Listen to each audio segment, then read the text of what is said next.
On Monday, December 16th, this is the Norton Charter Commission. All members are present. If we could stand and salute the flag, please. I pledge allegiance to the flag of the United States of America and to the republic for which it stands, one nation, under God, indivisible, with liberty and justice for all. Okay. I think I already said all members are present this evening. Is anybody other than Shane taping this meeting? Okay. And from what I understand, and Mr. Salvo is dressed for it, he's leaving for a party later this evening and has asked if we could take him first in the lineup. So, Bob, if you want to come in and have a seat, that'd be great. We appreciate everybody coming. Thank you. Thank you for all of your time. If I haven't offered you cookies yet, please have some, or take them to go with you on your way out. Hopefully I won't take up too much of anybody's time this evening, but I appreciate it. Okay, so we are starting this evening with Mr. Bob Salvo. He is on the Norton Housing Authority. It is a 5-member body. They are elected. 4 of which are elected by the townsfolk, and then there is 1 member who is appointed by the state, if I'm Governor. not mistaken? Governor's appointee. By the governor? It's still not filled. It is not. Hasn't been filled in 5 years. Interesting. How come? Can't get anybody to want to run. Even be nominated to be appointed through the Board of Selectmen and us together.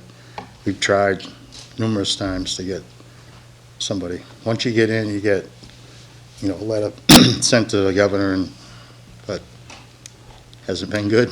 Okay. But you can get people to run for the 4 No. town-elected seats? As nobody ran for an election on that board since, I don't know, me, 22 years ago, maybe. It's been usually people that have been on it. That's my longest term. I've been on 22 years. Wow. I've been chairman for 90% of the time. It's been usually write-ins, when there's vacancies or whatever, but really hasn't had, I don't think there might have been 1 or 2 times that somebody actually had to get 50 signatures to sit on a seat. Okay. Why don't you start, thank you for giving us your tenure. Why don't you explain a little bit about what the board does and the responsibility of the board? The responsibilities of the board is really mainly policies and procedures of the Housing Authority that we draw up through the course of the year, what pertains to living or, ground rules and so on and so forth. We're authorized to sign the checks, and basically that's it. Is there any support staff? Support staff, we have, Yeah, within we have a town hall? director and 2 office workers. Okay, and that's within town hall? That's at the senior center. At The the state level? 120 West Main, Okay, at the community center there. yeah? Right there, they have, their offices are in there. Okay, so you share 120 West, is that? Across from Speedway? Got it, okay. So there's 3 folks that work there, Yes, and full or part-time? they're part-time. Okay. 1 full-time director, 2 part-time staff. Okay. Who's the director? Andrea Downey?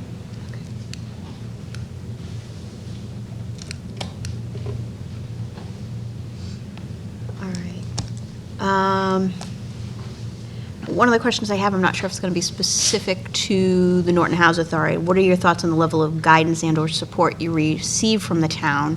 I guess my question is it really guidance from the town that you're expecting, or is it more state mandated? It's mainly state. The town has really no input at all as far as what we do. Okay. Do you have access to everything you need, whether that be information, technology, people, to function in your board properly? Just mainly us as a board. We do it within house. Okay. And you have access to everything you need to do that?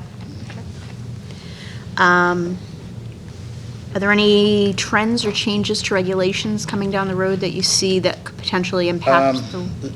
There's a change possibly when the sewer is completed. Okay. The empty space land that we have out front that is now The leaching fields are possibly up for future housing, Okay, which would not be maintained by us. It would be a private entity that DHCD would send people over to look at the property and to be a joint venture with them to put future housing in, but we have no regulations of what we could actually put there, which I'm not in favor of a lot of it, because it still is senior housing. yep, And now, if it gets changed and rebuilt through the new program, that it can be, families with kids, families with, 2 bedrooms, 1 bedroom, is really out of our control. But it's something that we're considering, but we still haven't closed the doors as far as what we want to see there. okay. Does the town have any control over what goes there? Basically, no. As long as it passes all, boards, permitting process. And who would be developing that property? We don't know. It could be, Does it so go up for usually a bid by the separate state? entity that wants to develop it, like a private contractor could actually, build it, and you'd have to work with HUD, DACD, and do all the proper paperwork to get Can you housing. explain that acronym and who that entity is? Pardon me? The DADC? DHCD. DHC, oh, that's so that's who. Housing. Got it, all right. So they control that, why do they control that parcel of land? We do now, but Yeah. if it gets sold off, it'll be in conjunction with them, Okay, and they'll be buying the land, whoever buys it, buying it from the state part of it. okay. I'm assuming since it's state mandated, all town or city housing authorities work similarly? There's not a lot of difference. I'm assuming you haven't come across any towns where it's structured differently or done differently? No. All right, and then just to kind of finish up as it relates, and you can feel free to answer these, some people are don't necessarily want to speak for their board, so feel free to speak from a personal standpoint. As it relates to how our town government operates, are there any things that you think that we should start doing or stop doing or continue to do?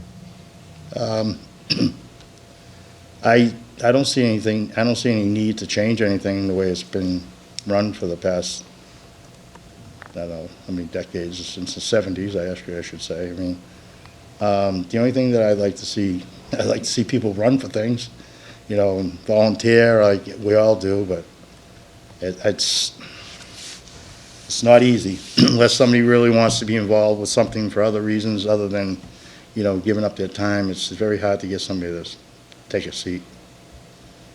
Understood. Did anybody else have any questions for, please? What's the, can you just briefly describe the couple properties that the Housing Authority kind of Jacobs Way. dictates the rules? We are responsible for Jacobs Way. There's 14 units in there. They're subsidized housing. We maintain those and, everyday needs of keeping up with the need down there. So 120 West Main, In Jacobs Way. Jacobs Way. Yeah. We used to be part of Elam Housing, which is on 140. We used to have a couple apartments there that we had vouchers for, that we could actually rent out to people and collect the rent, but they no longer have that control anymore since new people bought it over a few years back. How does that process work? How do units go from falling under your jurisdiction to no longer being under your jurisdiction? As far as Elam Housing, Yes. I don't know how it happened. I just know that we no longer had them anymore. When I wanted to have a couple people who are looking for housing, and I said, we have some vouchers. Oh, no, we don't have those anymore. I don't know when, it was probably 10 years ago Okay. that happened. So is there I opportunity? think it was because the building was sold off to another person that bought it, and they didn't allow to have the vouchers there. Okay. So just for the people maybe watching or listening, like, for instance, if 120 West Main, if something, for instance, were to go wrong, a roofing problem, whatever, who's responsible? Is it the, We are, okay, so does the town have to, is that money come out of the budget? Is the money? It's nothing. Anything? We to have do our with- own budget, Okay. So it's total separate entity than the town. Total separate entity. We have our own operating budget. Gets approved every October. And, yeah. Weren't they once going to try to get the town to take that over? Years ago? 120 West Main? Yeah, Yeah, a long time ago. yeah. Long time ago. Just clarify, when you said the budget's approved by who, the state? State, yeah, state budget. They put together, she puts together a budget. We have a CPA that comes in regularly. He's been there 22 years that I've been there. He's from the western part of the state. He does a lot of housing authorities, and he's very sharp with it. I mean, our director's been so good, she's been within, 2 cents every, it's been real close to keep a budget that you don't go over, and she's been really good with it. Yeah. Good, thank you. Want to say also, Bob, I know you volunteered a lot in this town and done, great things, and obviously your time is selecting, so personally, I appreciate, you coming here and Okay. your other work too, not just in the housing authority, so. I just want to bring up something about the housing. Well, yeah, I don't want to pat myself on the back, but, I kind of spearheaded the starting of the sewer project. I reached out to our town people, told them our issues back 4 years ago, that we were pumping, $40,000 a year because the system was just bad. So I asked, the water department what we could do to, if we could get in the system, blah, blah, blah. And so as things went on, we came up with $1.3 million from the housing, put towards the infrastructure from the housing authority to get this thing going. So it was a lot of work, but I'm glad it's happening, and I can't wait for it to finish. Well, it's going to be imperative for the Senate too. Yeah, our board, and I shouldn't say me personally, I don't want to take credit for it, but our board really worked hard to get this thing, back on track to have sewer there. How often do you folks meet? We meet once a month. Usually the third Tuesday. It's tomorrow. Are there any other questions? Actually, I guess I'll just ask this question. So I mentioned, Bob, you had mentioned that. You can ask all the questions you want. Renee does it every week.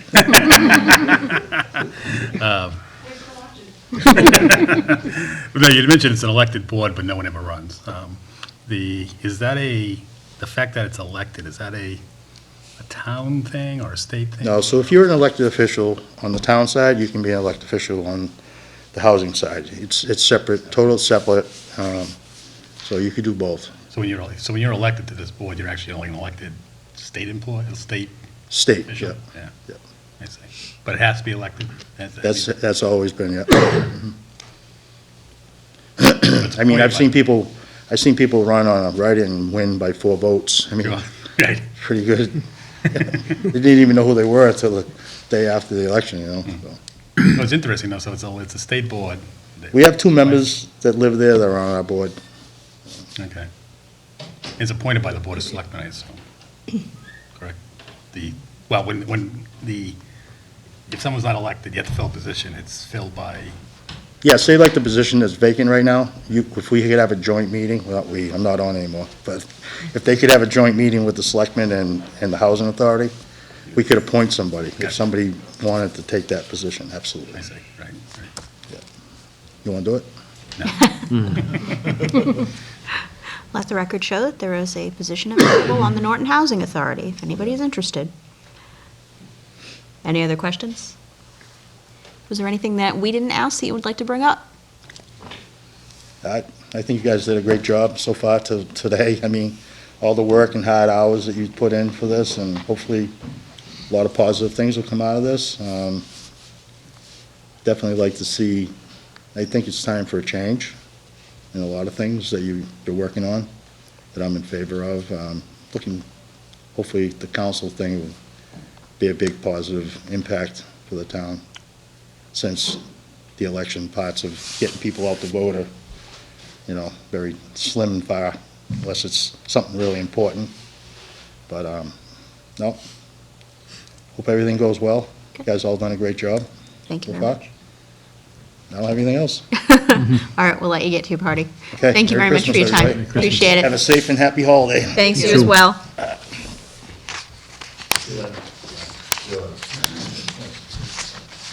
All right, I understand we have a few folks from the Cultural Council this evening.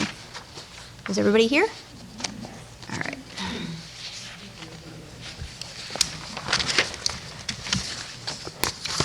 Who has the laptop? Okay.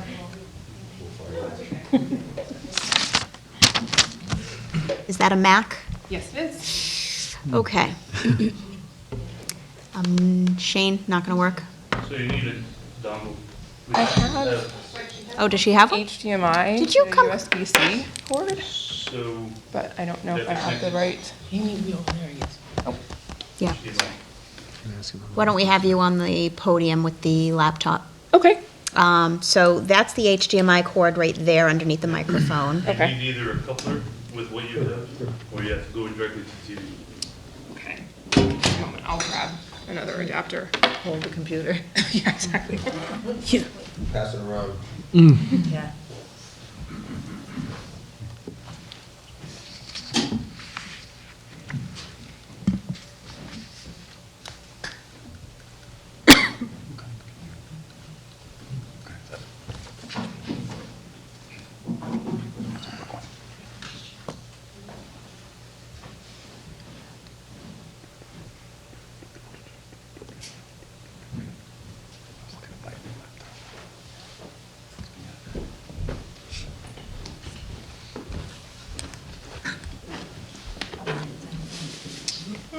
So, I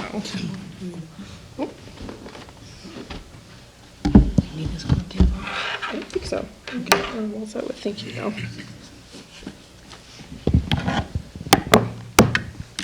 Still on?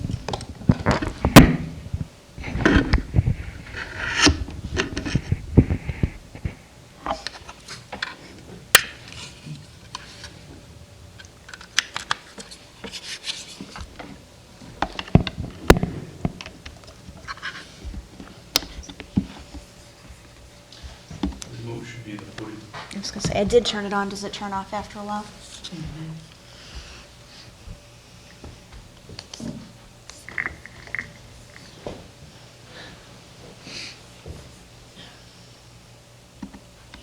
Look at that. Very nice. Success. Thank you.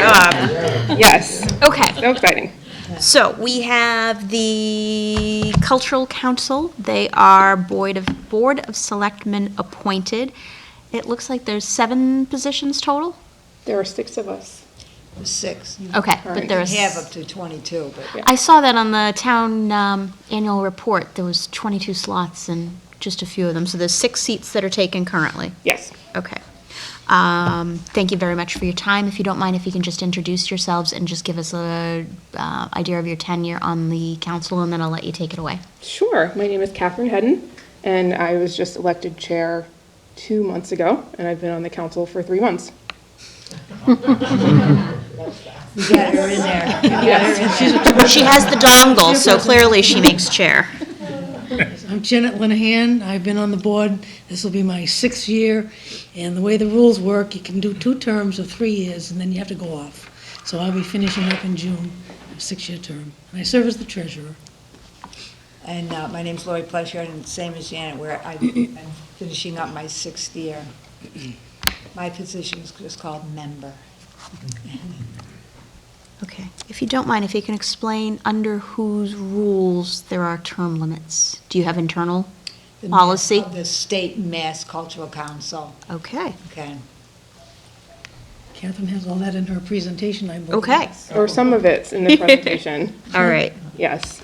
I will let you take it away. Thank you. Okay, sure. So this is just a short presentation about the Norton Cultural Council. It's only about 5 minutes, 14 slides, just talking a little bit about what we do and how we could possibly get help. And I would just ask if you hold all of your questions until the end, and then I'll be happy to answer anything that comes up during the presentation. So first, like I just mentioned, I'm going to talk a little about what we do and how we help the community. I'm going to talk about our grant program, which is essential to our function, our 2020 goals, and then, of course, how everybody here can help us reach those goals. So the Norton Cultural Council is a volunteer organization supporting the arts, humanities, and interpretive sciences in the community. And I think I'm going to pause on this slide a little bit, just because most people assume that it's only the visual and performing arts that we support, but we also support other cultural events throughout the community. We are part of the Mass Cultural Council, local cultural councils. And for people who aren't familiar with the Mass Cultural Council, they're a statewide agency that receives funds from the state and federal support. The federal support that we receive is through the National Endowment for the Arts, and then the state funds that we receive are from legislative appropriations. The Mass Cultural Council distributes funds down to local cultural councils like ours, and then it's up to us to make grants and issue monies to people that are looking for support with their events. And just to give you a sense of the scale of the just kind of volume that we're talking about, in the southeastern Mass region, they've received just shy of $600,000 for the 2020 distribution cycle, and then our town received just over 10. So there's a pretty big pie, and then we get a little slice of it. They determine this through a formula that they use that's driven by population size and community need. So that's how we arrived at 10. I also believe that Easton received 10, Raynham 6,500, but then a community like New Bedford, Taunton received more like 39,000. So there's can be pretty big swings in the amounts that are given out. So how we help, like I just referenced, we distribute funds to events and organizations through an annual grants program. We're in that grant cycle right now. We also provide resources to help support people as they are making an application for a grant. We strive to promote events in the broader community and also raise awareness about the Cultural Council and the funding opportunities that we offer. And then we coordinate events for the community. We've done in the past an annual art show, and then hopefully we'll be doing other events in the future. So just talking about the grant program even more, the application deadline is in the fall, typically. The letters of approval and disapproval come out in early winter. We end up distributing funds not along with your approval letter, but as reimbursement. So the participant provides invoices or any other documentation that the event occurred, and then we reimburse based on the money that was spent. Approved projects typically receive between 60 and 100% of the amounts that they request. And then there's lots more details that are available on the Mass Cultural Council website. And then this is just a very, very short sample of some of the past recipients. And you can see from this list that it ranges in types of events, as far as age ranges and category of events. It could be an individual, it could be an institution, but there's lots of different types of people that get funding through this program.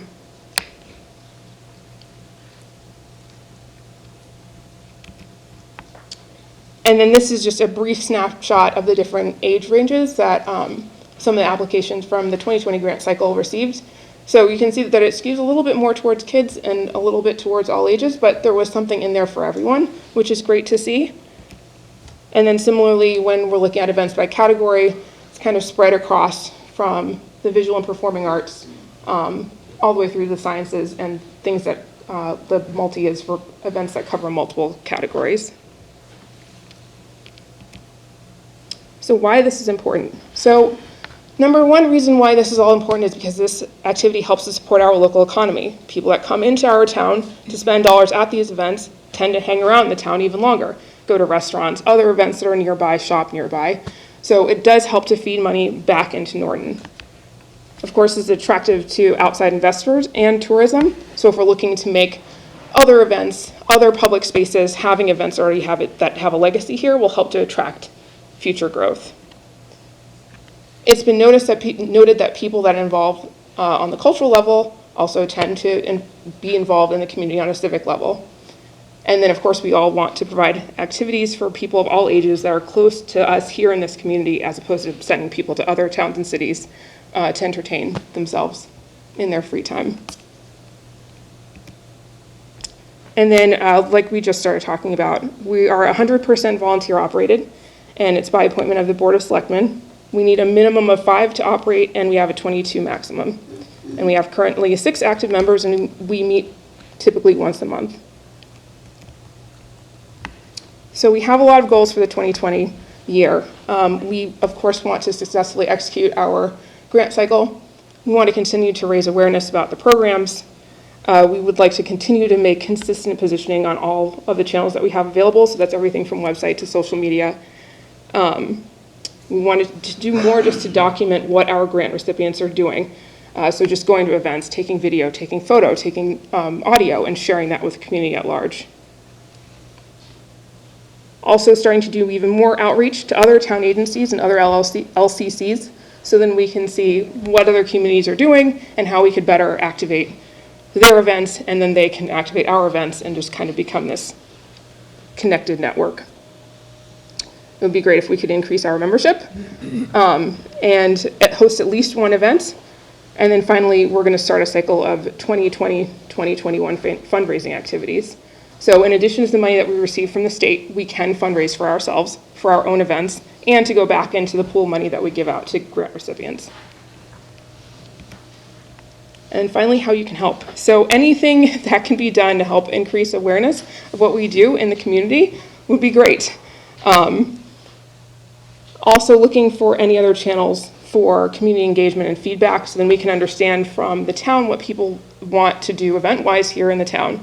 Would be great, so we can actually start making those events happen. Any opportunities that we could possibly create to connect with other town agencies and councils.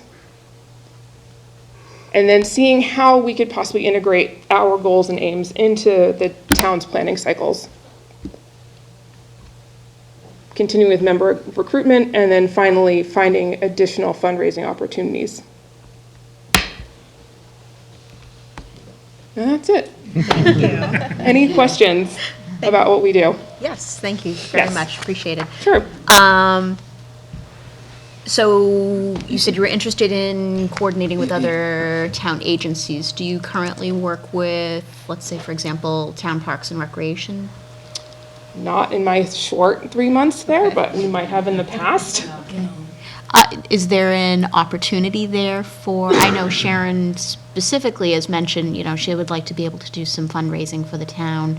And I'm just thinking that would be a nice symbiotic relationship where you folks could work together. And I know she would like to bring more services and, events to the town as well. Yep. So I would definitely recommend, if at all possible, getting in touch with you. But I will state for the record that there are many, many seats available on the Cultural Council, and they are going to be short a couple next year.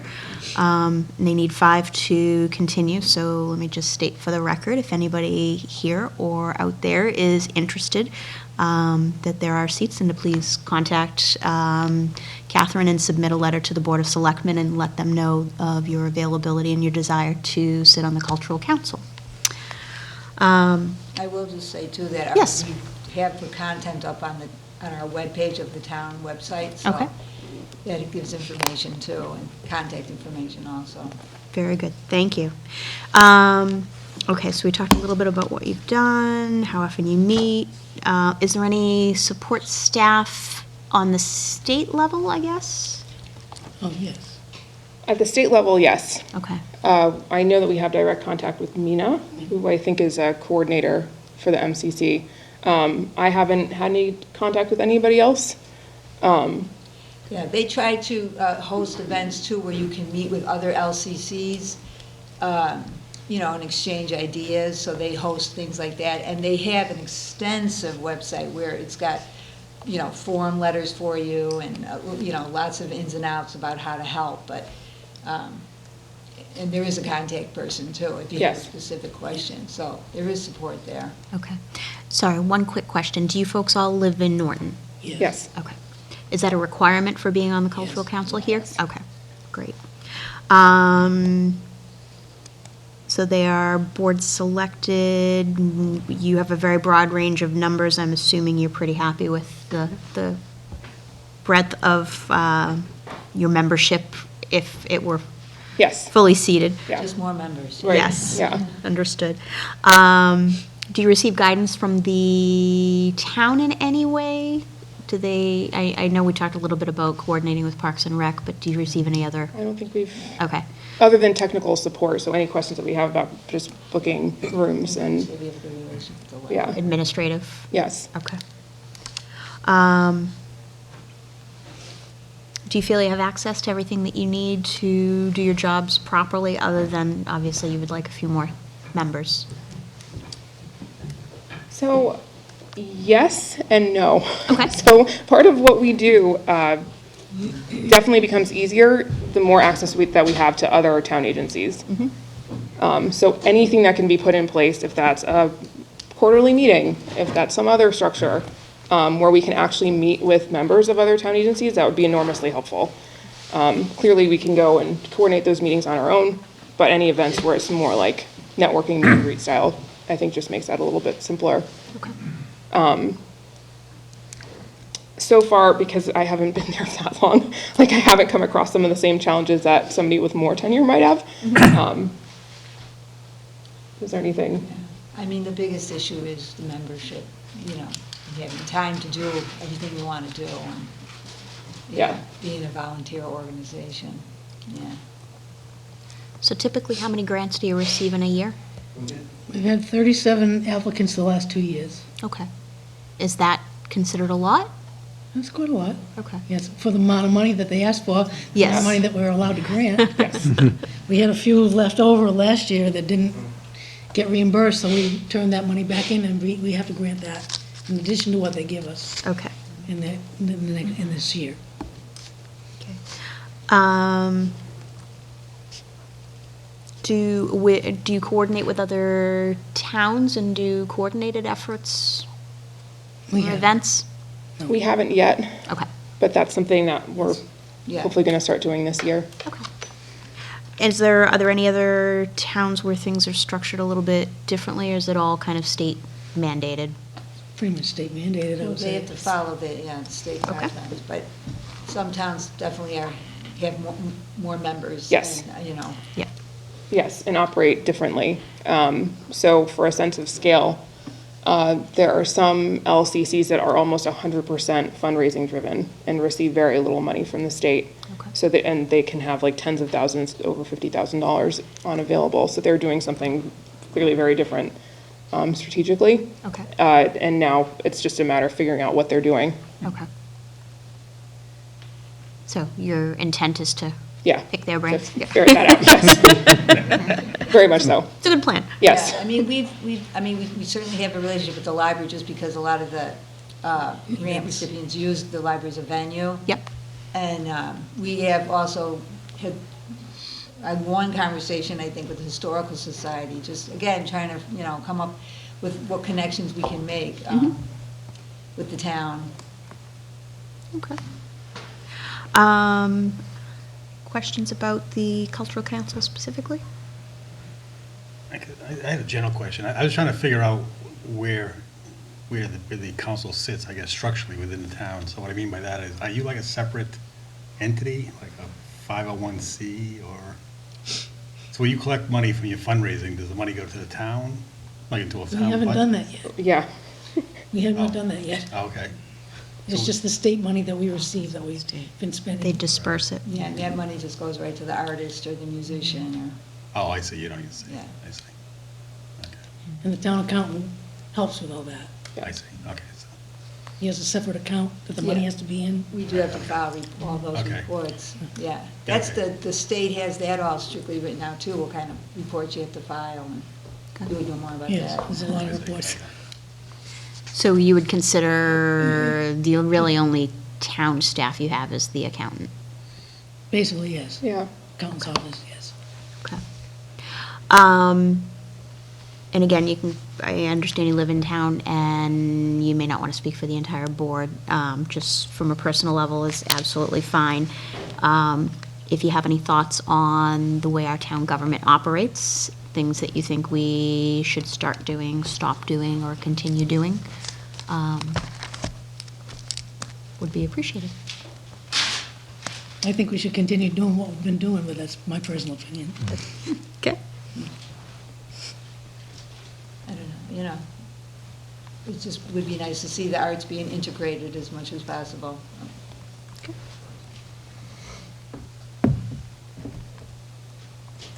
Anyone else? Got it? Nope, that's it. Okay. Was there anything that we didn't talk or ask about that you'd like to bring up now? I don't think so, Okay. yeah. No, we appreciate being able to come and talk with you all. Thank you. I'm sure if anybody is, knows of anybody who might have an interest in sitting on the council, we'll get in touch with the Board of Selectmen and Catherine. Great. And well, thank you for your time and the Yes, thank you. opportunity to do. Thank you very much. Please have some cookies on your way out. Thank you. Thank you.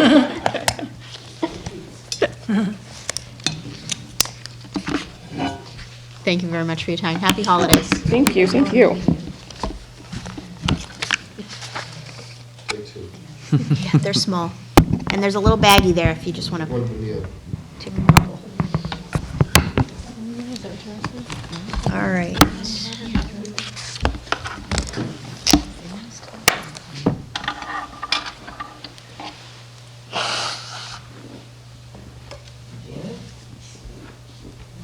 Okay. Next up, Ms. Deli.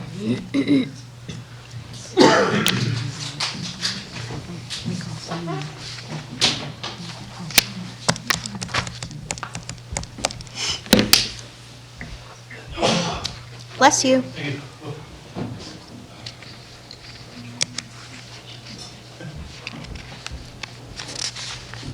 Hi, guys. Hi. All right, Renee is here as a representative of the Board of Selectmen. We met with a lot of those folks already.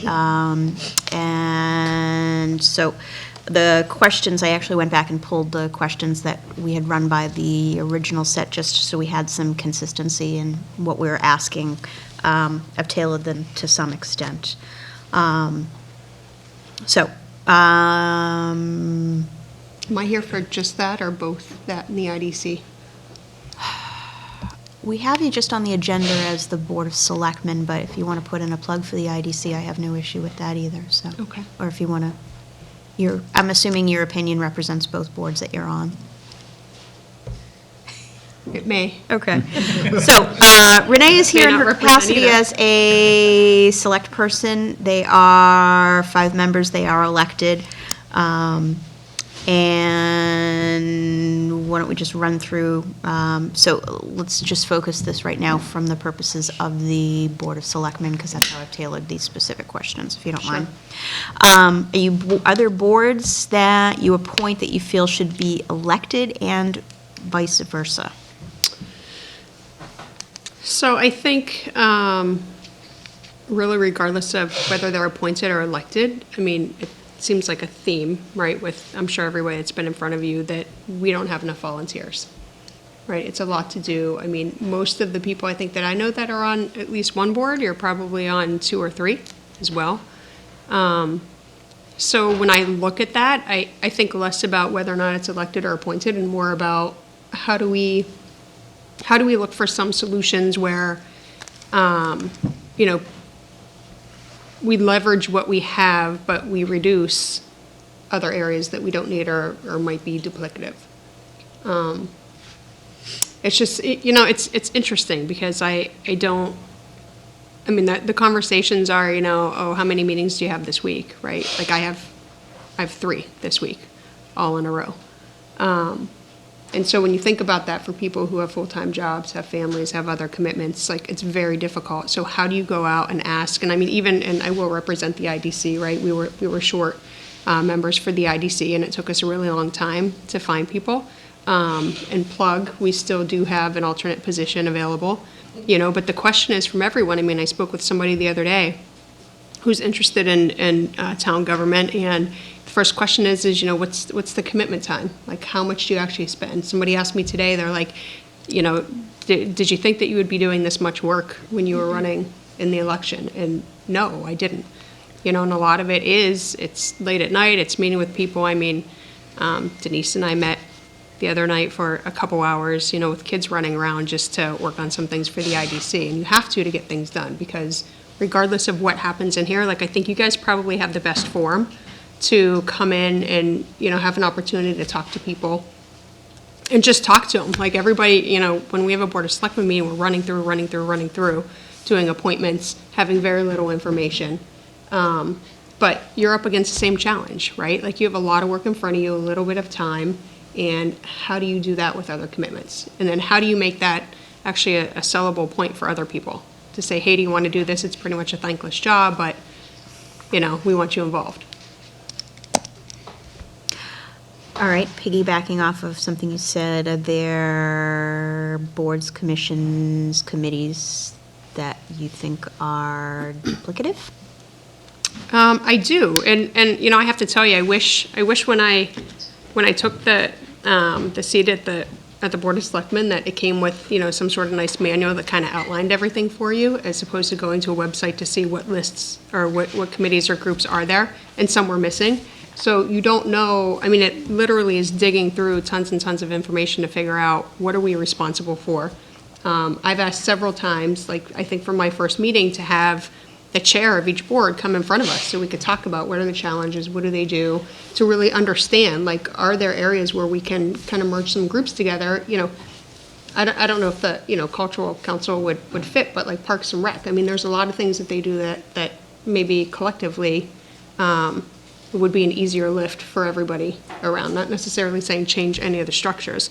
I have to say, though, for 22 members and only 6 people who are interested, you know, it's I don't know. It's interesting. It's a shame, you know, we're a small town, but it seems like we have all these things that are out there, and how do we make it more efficient so that those people who are volunteering, like, we're actually making a difference as opposed to being stretched thin. Agreed. And I have to say, if I can, just a mention, because I know your original question was appointed or elected. You know, the elected thing, I mean, I think of this at town meetings, right? We go to town meetings, we have 150 people there who are supposed to represent a population of 19,000. Granted, only 12,000 are voters, but you look at that and you have to think, you know, the last election we had was just under 2,000 or maybe 2,000 for the election. Again, out of 12,000, like, I don't know the value of having an elected position in that regard, because it really is, you know, you do a lot of work. I think a lot of work pulling papers, campaigning, getting your name out there, making sure that you're available, and then you just hope that people show up at the polls. So I'm not saying, you know, one board specifically over another, but I think there are opportunities to do things better. All right, you were elected in April 2019, so you are fully briefed on the charter at this point. She says that with tongue in cheek. Every charter question I have, Laura, you have a photographic memory. In your history and experience in your position, can you think of any particular instances where you found the charter either too restrictive or too lenient? I can think of several instances. Would you like to share them? So I'll think of the town meetings, right? Special town meetings. So the first one that I was present at was obviously that shortly after the election, we had the special town meeting for the senior center and town hall. We had a very difficult time for that meeting. We kind of knew what the feel was from the community, you know, and I think that this blew up on social media about, we had talked about, and people had asked us, why aren't we canceling this? Like, why don't we cancel the meeting? Why don't we cancel the election? And town council said, you know, you can't do it. It's already out there. And then, of course, we had this town meeting that was just awful. Nobody was in support of the project. And then all of a sudden, you know, things shift, and the advice is, okay, you can actually cancel the election. So, like, when I look at that, and even this last, the October meeting, was it October? The fall meeting that we had a lot of problems getting articles on the warrant. Things were forgotten, things were overlooked. When we tried to get them back on, you know, it literally, we closed the warrant too soon. So we had some discussion about reopening the warrant literally for one day to get the articles on, and council was like, yes, you can do that, but it's probably better to have a special town meeting, right? And now you have a special town meeting, and you have all these other different criteria that go along with that, you know, all different timelines. And it's kind of ridiculous, actually, because you put yourselves in these, you know, what we fight with all the time is you have this very small window of time to submit something. we don't have opportunities anywhere that I've seen where you can say, hey, town council, can you look at this? I think the planning board is probably a perfect example of coming multiple times to town meetings and, requiring changes at the last minute or not having the information. I had feedback from some of the folks. I actually reached out to some of the folks who spoke at town meeting, and their biggest complaint was, we don't have information, you don't understand it when they're reading it, and there's nobody there to explain it. The one time the town council got up and explained whatever that article was, they were like, oh, okay, well, that makes sense. Like, we understand the impact to the town. And we don't do that. Like, we don't allow ourselves enough time to do it. And maybe we allow ourselves enough time, but we just don't stick to the guidelines. I don't know, it just always seems like, what was I don't even know the initial question now, I'm sorry. Or the charter was too Yes. restrictive or too lenient? Too restrictive, I think, in that regard, because we're fighting, and some of that is charter and bylaw, right? It's not all in the charter, but, and then charter changes, right? Like simple changes, Board of Selectmen to Select Board, or IDC to Economic Development Commission, like, it has to go to town vote and it has to go to election. I mean, that to me is kind of ridiculous, and you think about, like, if we didn't, for whatever reason, say we didn't really have anything for an election, but yet we're going to bring these two name changes on the ballot, like, I mean, that to me seems like a total waste of money.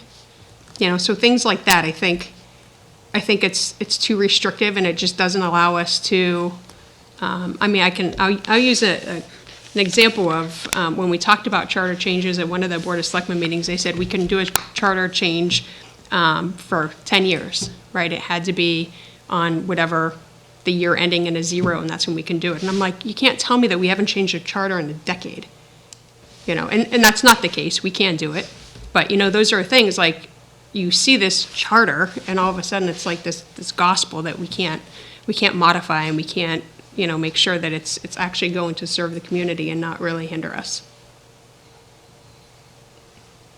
On a similar note, and you've probably addressed it, and just you can tell me if you have you found the charter not in line with your expectations? I would say yes. I think in a lot of different areas, though.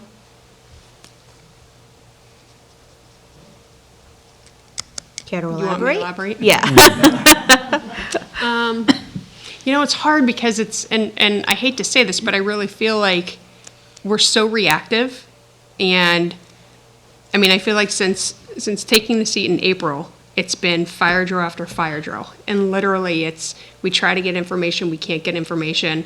And then you learn something after the fact, and then you go back and you look at the charter and you're like, oh, well, yeah, that little piece of language, like, didn't quite understand or didn't realize that it had the impact that it did. So I don't know, it's a lot of things. Like, I've gone back to, I've asked you several times, and Sandy knows as well, like, my people who I'm like, where do I find this on the charter? Like, where's the information? It's typically in multiple places. I spend a lot of time, I have to tell you, I love Lucia to death. She has, patience. I've called her and I've been like, where is this online? I have access to that e-code or whatever site that is, and she tries to direct me, and it's not an easy thing to navigate. And so, thinking about it from a person who isn't, I can go to other people because I'm in the position that I'm in, but thinking about it from somebody who just either doesn't feel like they have that access or they might not have the time, I mean, it's really hard to navigate to figure out really how's the town supposed to operate.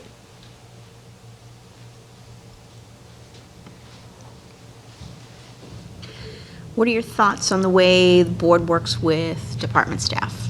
We don't. We should. And I think a perfect example of that is Jack and I, when we were doing introductions, somebody, the first thing that was said, nice to meet you, I need a position. Can that happen? We had both chiefs from the fire department and police department here. Specifically, when we were talking with the fire department, one of the questions I asked was, I asked about the, needing another fire station, because that's the rumor mill out on Facebook, but asked about, your needs, like, what are the needs in 5 years? Nobody talks about it. I don't think that we have good insight, and I don't like the fact that when I'm walking around, meeting people or just doing whatever at town hall that, somebody throws out, well, I need this, or I'm short here or short there. Like, I think there needs to be more communication. I think there needs to be a better understanding of what our needs are and not just, we're going to do what we think. Like, I don't want that information filtered, I guess, before it gets to the Board of Selectmen. I want to know what that is, and then for us to decide, well, what are the priorities and what can we fund or not fund.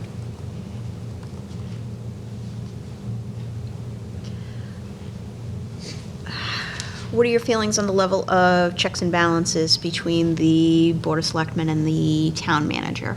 I think that there are more checks and balances needed. Okay. Care to elaborate? Again, it goes back to, I'll give you an example. So, one of the questions that I've had in respect to, just like performance reviews, right? Like any sort of position where I've been managing people, you have an expectation of when you do a performance review or when you talk to people about it. That's not really outlined for us, right? And so when you think about, somebody who has daily responsibility for the town and somebody who reports to you, like, I guess maybe in my eyes, I just need to understand, like, what is that process, right? And so when there are things that are happening from the perspective of decision-making, how is that made? Who is supporting that, or who is giving, some of the background or factual information to really make that decision? Like, I don't see a lot of that happening, and it could just be I don't see it because of the time that I have available. But I think that there needs to be a better system so that we understand, I think the budget's a perfect example. We understand what money is coming in, which we seem to have, very little knowledge of projections, and what money is coming out, right? And things like the stabilization fund, that was one of the articles that we talked about for the demolition of the Reed and Barton properties. Like those things I don't think are happening the way that they should happen. Kind of going back to maybe not enough discussion or not enough information where it should be.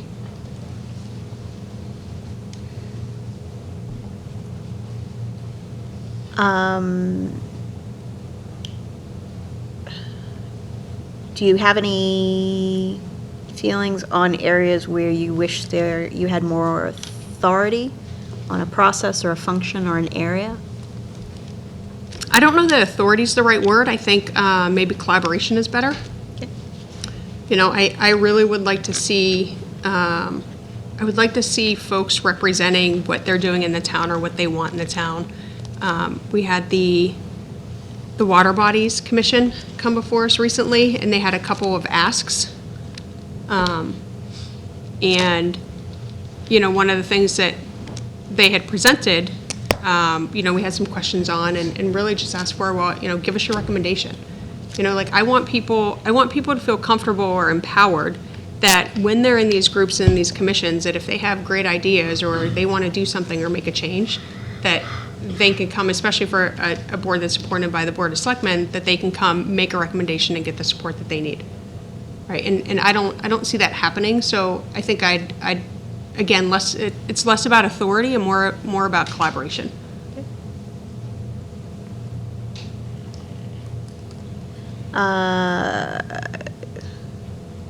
We already talked a little bit about this. Any boards or committees that you think could be consolidated and/or split? I know you mentioned that before, and I didn't really get a chance to thoroughly look. I can't say specifically like things that should be combined or not combined, but I feel like there should be some sort of a review for us to understand what's there, what's working well, what's not working well, and how we can make a change. And hopefully it's not a charter change that has to go through a lot of red tape. All right.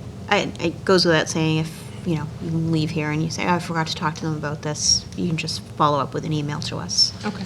That would be great. Do you have access to everything you need, information, technology, people to function properly? No.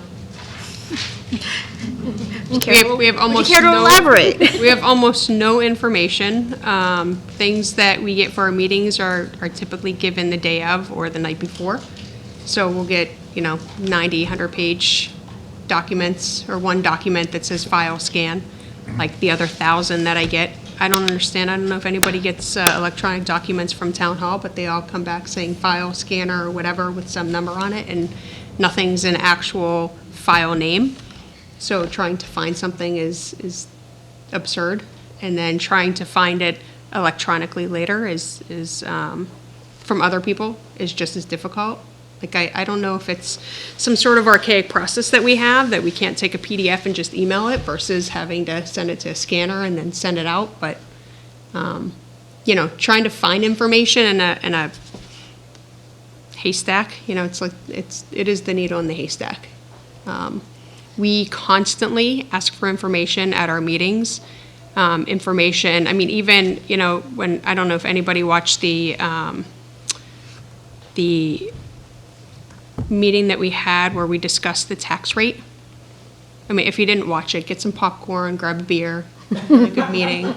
But it was a perfect example of we didn't have the information that we needed, right? So we were literally backed into a corner of saying, do we want to maintain a single tax rate? Do we not? We asked questions about what would the impact be if we split it. You know, they, I mean, it was nice enough that when they were here, they went back up to the office, printed us some additional information, but it still wasn't, it didn't include everything that we wanted, right? So now we're making decisions based on not having enough information or staying status quo because of that. So when you talk about, do we have the information or do I have the information? Absolutely not. I don't know that I've ever, I have to tell you too, like I get a lot of emails from folks who have done public records requests, and some of them are the same questions that I've asked, and they actually get more information than the information that I've asked for, which is disheartening.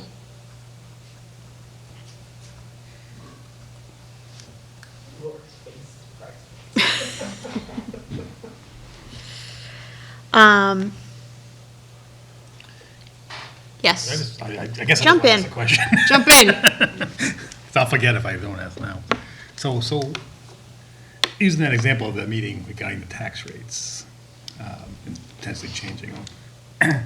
So you didn't have the information when you got to the meeting.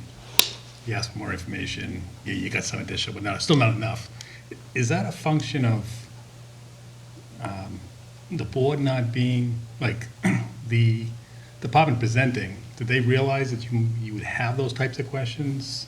Or is this just an agenda item that you walked into and you weren't expecting to be talking about that topic, and then you have what's in front of you? Oh, no, we absolutely knew we were going to have that topic because it was a hearing Yeah. that was published. So I sent emails before the meeting asking for tax rates of neighboring towns, right? Didn't get it until the packet came out with our agenda information in it.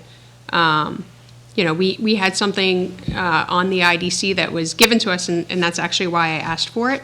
I also included the FinCom chair in that discussion too, and I asked him to weigh in because I think, you know, the Finance Committee has the best look at the budget and really should be representing their opinions as well. So, you know, it goes back to, like, we don't have the information, we don't get the right people together. Like, I shouldn't have to reach out to the chair of FinCom to say, you know, hey, are you aware of this? What are your thoughts? It should just happen naturally. And those things don't happen. So I don't, you know, I don't know, Dave, what that department, what they expected to present. I don't know if, you know, things have just kind of been the same for years, that there's no expectation of more. I mean, we certainly talked about what will change and, you know, the information that they're going to get us and getting it to us, you know, in the beginning of the year as opposed to at the end, so we understand that, but. Yeah, because I was kind of asking that question because I don't watch all the Board of Selectmen meetings, but in the past, I actually have watched the discussion regarding the tax rates, and it did seem kind of a rubber stamp Yeah. process. And I'm sure you got my frustration in that meeting. Yeah, what I guess I was getting at was, you know, I mean, if I'm the department and year after year, I'm called down to talk about split tax rates and there's really no interest other than, you know, I mean, it's Right. almost like a foregone conclusion. Right. So I was just curious. I mean, so at a certain point, you don't walk in there with every piece of information because you assume it's going to be the same as the last 10 years and they're going to listen to what I say and then rubber stamp that no change and move on. So that's what I was kind of getting at. Yeah, I don't know. I think that's a good question. Did you have, why is her name escaping me? Denise? No. It's not another Denise. No. It'll come to me. Oh, the Yeah. assessors, that's, The Board of Assessors and, Yes, we had them, We had them earlier before Yeah. before your meeting. and I don't remember if that was Denise or is that Catherine? Now I'm confused. I mean, I understand what you're saying, like, with information and not having the information that you guys need to do to make a vote, but on the same token, it's like, if we're gonna either elect or appoint people to, say, study those type of things and whether or not it's gonna affect the town, like, what does it come a point that how many people are we gonna ask for input on this same thing? When does it become more of a personal thing, like, well, I kinda want this, so, you know what I'm saying? Like, if we're giving people the power, like you talked about before, like, giving the ability for people to come in here and say, look, this is what I do for my job, or this is what I do for the chairman, I represent the chairman on this board, or I'm elected as this official, whatever, like, what has become a point is they've come in here, they've discussed what they've discussed in their prior meetings, obviously, everybody can't go to every single meeting, they discussed what may be their opinion for the best place of the town. Like, when has it become a point is how many more people are we gonna ask to say, come in here and say, well, what's your opinion on the tax rate? Like, I just don't understand, like, we're gonna start going and asking FinCom, we're gonna start asking this person, like, what they feel about it. Like, we've elected these people to do their job, they've come in here, they've presented why they don't think it should be switched. Like, where does it end? That's what my question is. I'm not saying that you need to give me that exact answer, but I just don't think, like, we're adding almost more red tape by bringing in more people and asking more people for the same thing, but we're giving these people the job to do what we're asking them to do.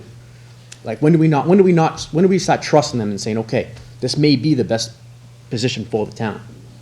But nobody comes with that recommendation, is what I'm saying, right? Well, they're asking, because they're gonna put it on you guys and say, you make the recommendation. Well, Because that's what the and charter, that's you know, fine. that's what it says, that's what the rules say. And that's fine, but, you know, to that same effect, I want to know what their opinions are, right? I want to know what, if we're looking at it from a perspective of FinCom, right? How do they feel, given their position, that may impact the town? But I understand what you're saying, because a lot of this is, you're looking at it from a lot of people look at it from a business standpoint. Well, I run a business, or I work in a business, I work in the private sector.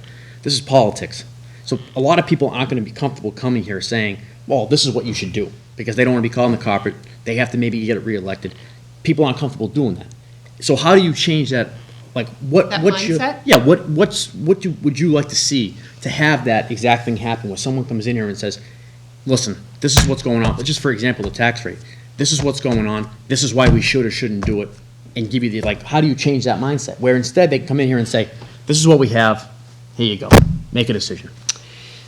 I think it's certainly not something that's going to happen overnight, but I think it's making sure that people understand that, I don't want to say like it's a safe environment, but their opinion matters, right? I mean, we hire these people in their positions. I expect you to come with information to advise me and with a recommendation, right? I'm not the accountant. I'm not the person who's looking at the budget all the time, right? We rely on them, and that's the purpose for them being in a town position or an elected or appointed position.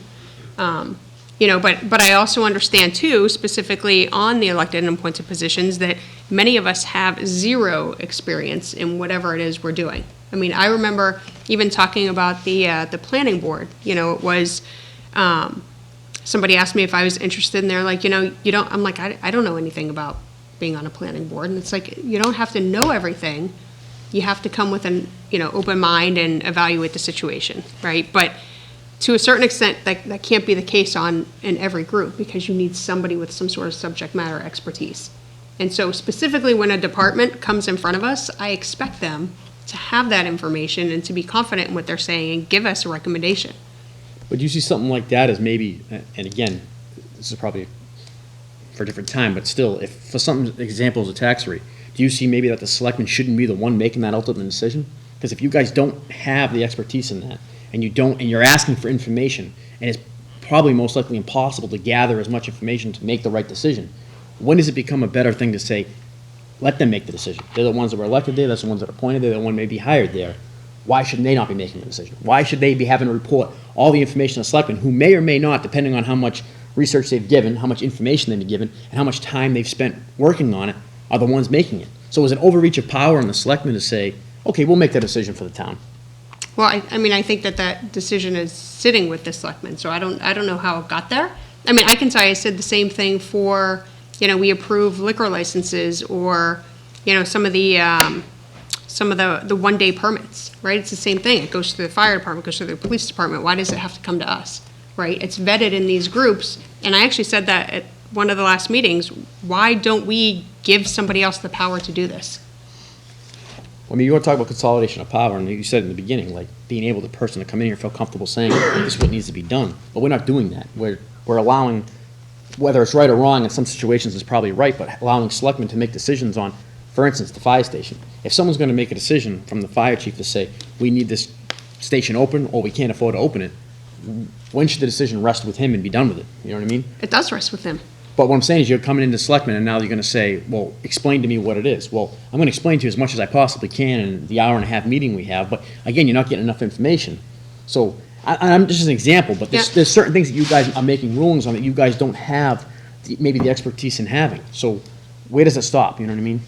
So I think, think of it like a business, right? I can tell you, I never went in to a meeting with my executives, specifically when I reported as COO, and had absolutely no information in front of me or no recommendation, right? He's not the subject matter expert in my field, so I come in with the information, I present him with my case, and he makes a judgment based on that, right? It's no different. Doesn't mean he needs to be an expertise in it, right? You have a board of 5 people. The purpose of it is to have that board, so you have that collective thought. I'm not saying that every decision should be there. To be honest, I don't even know how half of them end up with the Board of Selectmen. Like I said, I asked about the liquor licenses, and it was, oh, well, that's just how it is around Massachusetts. Well, why? All right, what value does it add? It's the rubber stamp. That's exactly what it is. We go through and we read them. There's no value to it. I think from a perspective of the tax rate, I think that's a little different because it's impacting the town. It impacts the residents and the businesses in the town. It impacts not necessarily the amount of the budget, but certainly the budget and what we anticipate to bring in as part of revenue. We have to be careful with the fact of whether or not, if we split that tax rate and now we become this town that nobody wants to come into, right? We already have the challenges now because of our infrastructure, because it's wet almost everywhere, and folks it's better to go somewhere else, right? So how do we become attractive? And that's what the Board of Selectmen has to do, because they have to think about what do we need from the perspective of a town collectively? How do we make sure that we can generate some revenue and increase the tax base, and then look at, is there an opportunity to have a split, and how would that impact us?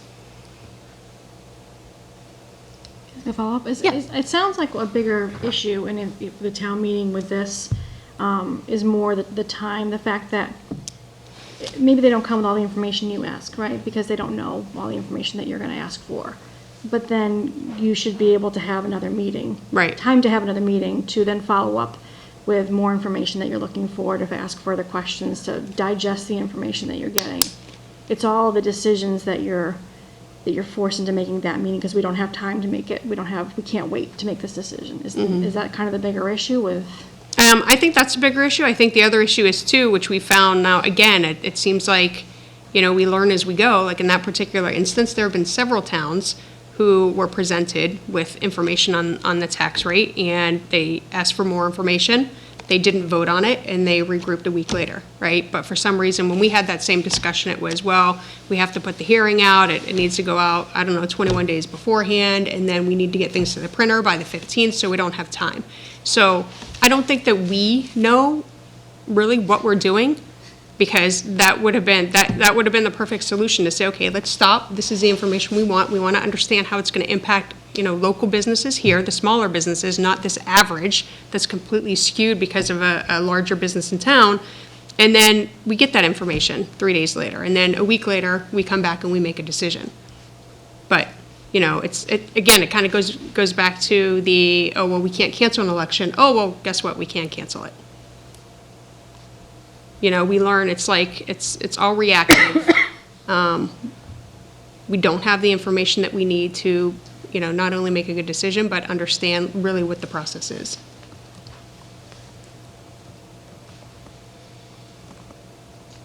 Any other questions? All right, getting into town government. Wait, what were we just talking about? Specifically, how town government operates. What are some things that we should start doing, stop doing, continue doing? We need to start working together more. We need to be somehow more informative so that not everybody has to go to every meeting or watch every meeting because it's exhausting. There needs to be some sort of a system where, I don't think escalation is the right word, but there's some sort of an escalation process that when there is a challenge or there is an idea, that gets to the appropriate people. I think there, recently, I certainly think that there have been opportunities, and I think that is changing, that there's more collaboration. And unfortunately, a couple of the ideas for that meant more meetings for other people. So, I think one thing that we have to change is really the amount of meetings that we have. I think that we have opportunities, specifically when I think of planning board or I think of projects in the town. We're asking, and this is going to come, from part on the IDC, like we're asking people to really jump through hoops and go to a ton of meetings to get businesses in the town. Like, how do we make that process more efficient? How do we, whether it's collective meetings and people come in front of conservation and the planning board just with a general overview and then have time allocated maybe the same night to then have specific discussion. But I think it's twofold. I think one, again, we're reactive in those situations. We're put up against timelines that are very difficult to adhere to with volunteer people, and needing more information and requesting more information. So there's a lot. I think that the one thing is, I get the sense that in town government that, everybody wants to do the right thing, that everybody's trying to do the right thing, but we can't bring it all together. So in respect to what do we do or what do we continue doing, I think that we continue to try to make that change so that we are working together more. Can I ask a follow-up there? Yeah. So these stories that you shared with us tonight have been eye-opening, for lack of a better term. But as I've heard you tell them, they strike me as a lot of culture issues, a lot of execution issues, and not as much structural, right? And I think what we are here and what we're charged with are looking for structural improvements that we can make to the way the town's government operates. So if you specifically look for that lens or through that lens, are there either challenges that you see with either the examples you've given or others that you haven't talked about yet, or structural solutions, as like when the question came up of, what will it take to get the people to bring the right information to the meetings? It's going to take time and a culture of accountability, right? But whether it's for that or any other challenges that you've seen, are there those more structural things that you'd like to see that this board would have within our scope of capability to make recommendations around? I think in that regard, I'd go back to my comments about the town meetings. Yeah. Right? Like, I don't know how effective they are. I don't feel like we have the appropriate representation from the town in them. 150 people coming out, sometimes the number slightly higher when there's a specific project of interest. I don't think that that's a solution. And whether it's because people don't want to be involved or people don't know and we're not communicating well enough, I don't know. Okay. Is that what you're looking for? Yeah. Certainly if there's any other examples or. No, I think, I'm looking forward to what your recommendations are, certainly. I think you guys have probably taken in more knowledge and more opinions, and hopefully gotten, people who are honest about their opinions. I think that there's a lot of things that still need to be changed. I think that there are opportunities that we have. I don't know how far in town government, like when I think about town hall, like one of the things, like HR, right? We don't have an HR department. But there are multiple issues that I've heard where having an HR department would be valuable. IT, right? Like we we've talked about early on, you know, how do we look at a centralized solution? We have IT at the schools, we have IT at the town, we're paying 2 different contracts for this. Like, is there a way that we can collectively have one contract, have one support, and make it more efficient?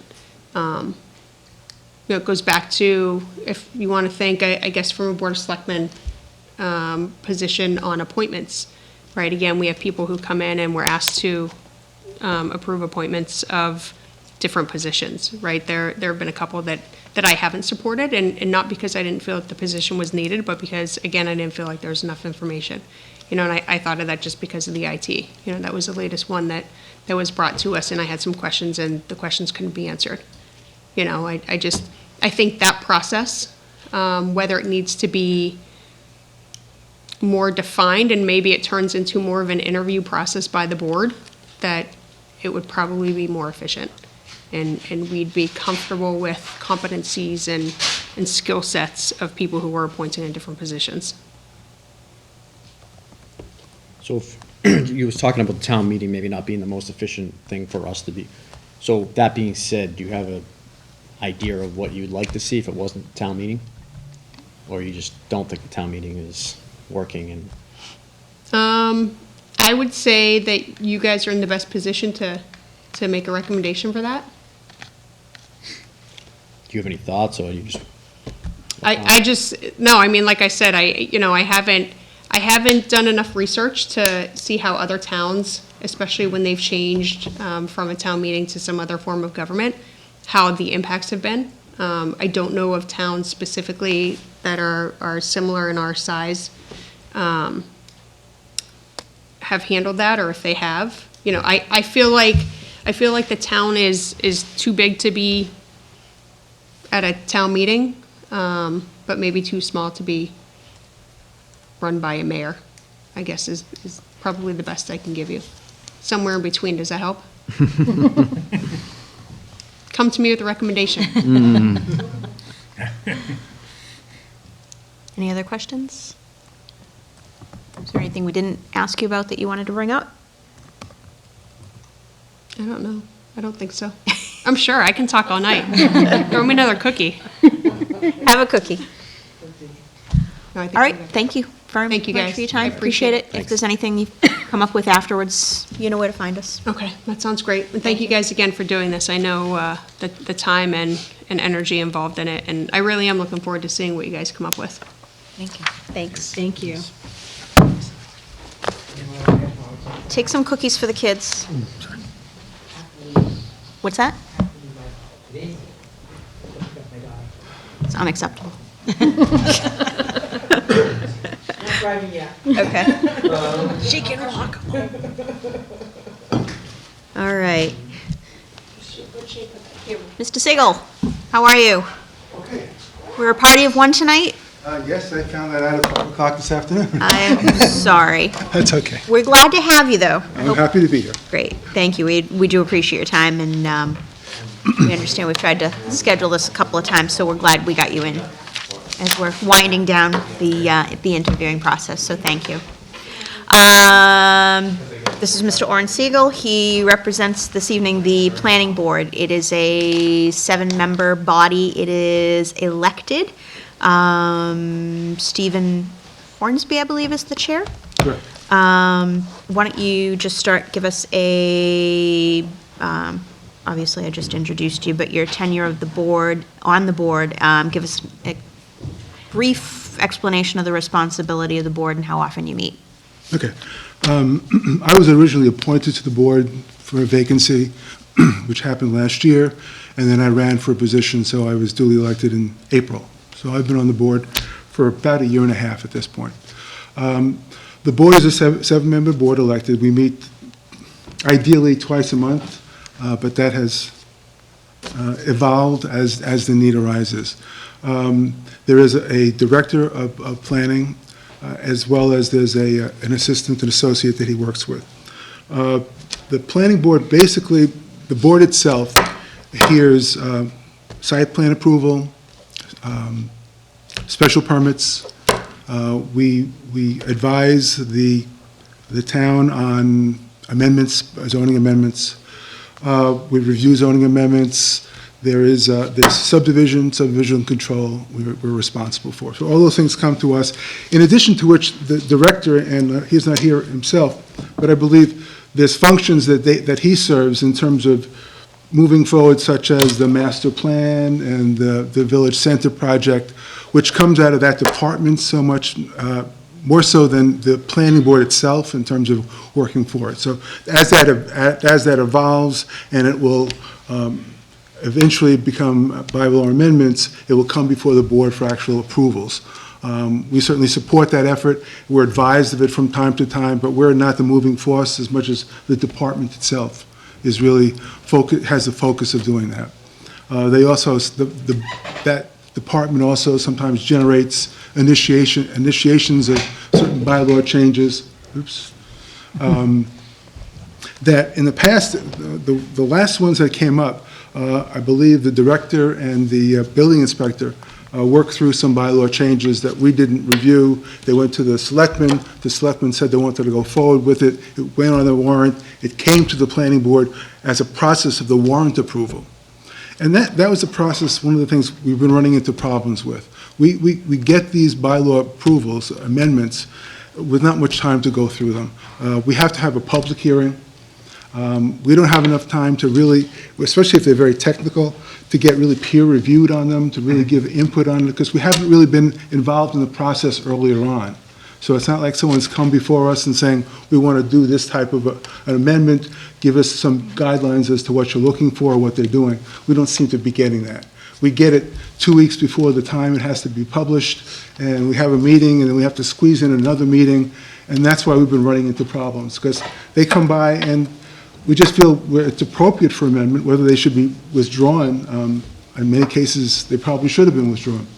But the process is not exactly, was not exactly explained in terms of what would happen and how quickly those amendments would be able to be reflected in actual documents. It was our impression that there would have been a document that was going to be generated to reflect those changes. In most cases, they're real kind of ministerial, but seeing them, trying to explain them to a board, or to a town meeting was ridiculous. It didn't really work.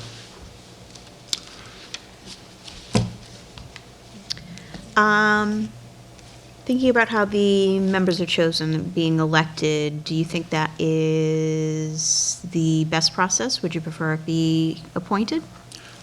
I think it is. And I think there should be certain triggers within the town that have input from, especially in the way the town is operated now. If there's a mayor, that's something different. But I think that there are steps. There aren't many, like the ZBA is appointed, the Finance Committee is appointed. So I think the planning board is the one step where the inhabitants really have a chance to express their views and be able to make sure they have people that they think represent them. And I think, given the way that it's currently structured, I think that's probably advisable. One of the issues that I know you're going to raise, whether or not alternates are necessary, and one of the problems we run into is it's a 7-member board. Site plan review only needs 4, but special permit needs 5. And what happens is if you miss 2 meetings, you're no longer qualified to make a decision on that particular hearing. So that becomes a little bit problematic, and we start to, especially as we're getting close to elections, we've been forced to push meetings along to try to make sure we have everybody there. And over the course, we're now getting projects that are running, it's not 2-week projects, they're running 6 months, 9 months, in one case even longer than that. And in that period of time, the prospect of having 1 or 2 people not being qualified becomes problematic. And you start trying to work around those types of situations, and those force issues to make decisions perhaps before they're ready to be made.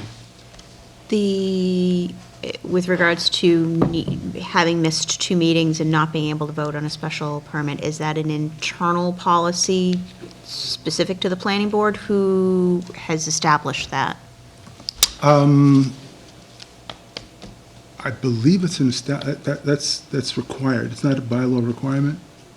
I think. I would have to look I at the think that bylaws. it's a state requirement. Okay. Basically, the state requires if you have a 7-man board, you need 5 for a quorum. Yeah, You need 5 to voting on a special permit. yeah. That's what. That I understand. It was more about the 2 absences prior to that, or No, because within the there's discussions. a statute that requires you to file a certain affidavit that even if you've missed one, you can vote on it, but you have to certify that you've seen or heard the transcript of that meeting. Okay.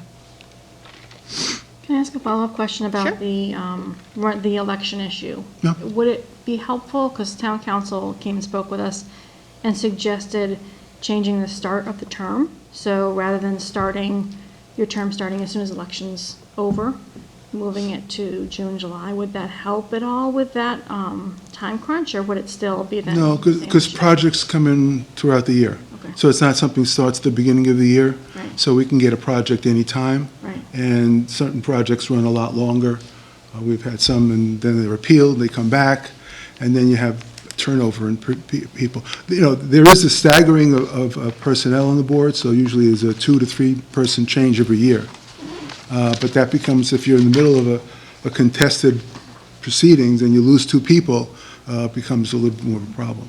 So I'm not sure how that would work, whether you'd actually elect an alternate, but I saw your questions and that raised one for me, and that was one I'd like to see some solution to, because it can become a problem. The one that we're talking about here, about potentially not having a quorum on a special permit due to absences of the turnover in the staff. Not the quorum, but members. enough people, you need 5, it's not the quorum, you need 5 votes on a 7-member board. So does alternates help if you have alternates who have voting capabilities? Right, but they would also have to have attended all of the meetings as well. Okay. So I don't know that it's come to a point where we've run into that problem specifically, but it just seems like it's an ever-present one, given some of the lengths of the hearings that we've been having. Yeah. I have to admit, this is the first, I believe this is the first board that we've talked to that has, and again, I'd have to go back and look at the bylaws, but seems to have some requirements as to what they're allowed to vote on and cannot vote on. I'm not sure. Can anybody recall? No. Does no, I can't- ZBA or conservation have anything? Well, I suspect it's because of the nature of the projects that the planning board deals with, they're long-running versus, Yeah, the number is state required, in terms of, if you have a 3-man board, you have to have so many people voting. Yeah. It's state mandated. Okay. All right. All right, something to think about. So is 7 a appropriate number? Should there be more? No, Okay. Should there be less? no. Okay. What are your thoughts on the way the board currently works with department staff?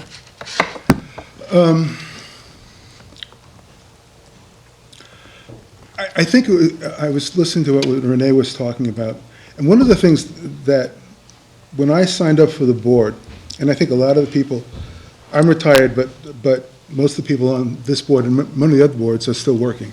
And given the extent of the material we get, as well as you get and she gets, I just don't, it becomes really a daunting process to stay on top of it. When I signed up and I told my wife I was going to do only 2 times a month for an hour for an evening, two times a month, she said, fine. That's not even close. And I guess when I signed up, my thought was, I thought there was going to be enough support staff to really dig in and provide all of the factual information. In dealing with the bylaws, basically, I see our job as dealing with the discretionary items. So you get a peer review person who's going to come and say, this complies with the law, this complies with the bylaw. Having said that, there shouldn't be anything coming to us that doesn't do both of those things. Our function is to take those things and say, okay, we understand that. Now we've got to balance what you're looking for against the needs of the town, the needs of the residents, and the people around them.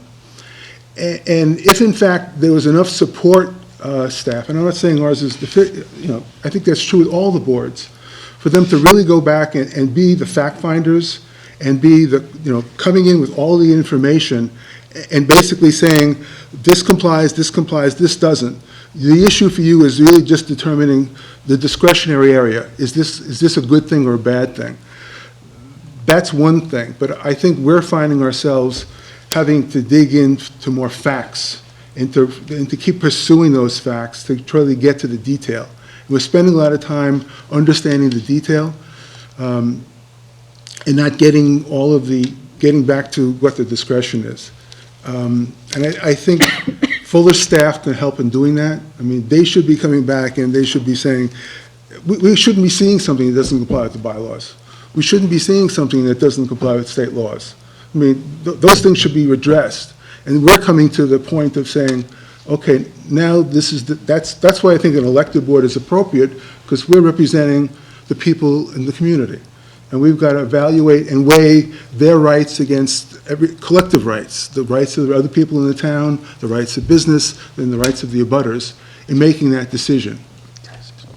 So if I hear this right, if a project comes in front of you guys and they've already met the requirements of zoning and they've already met the requirements of the bylaws, and a peer review has said you're good to go across the town for both of those things, and now you guys are going to vote independently or within the board of discretionary things, when does that become an issue of a personal thing of, well, I may be doing this for the wrong reasons, or you're getting pressure from people in town saying, well, we don't want this at this specific thing?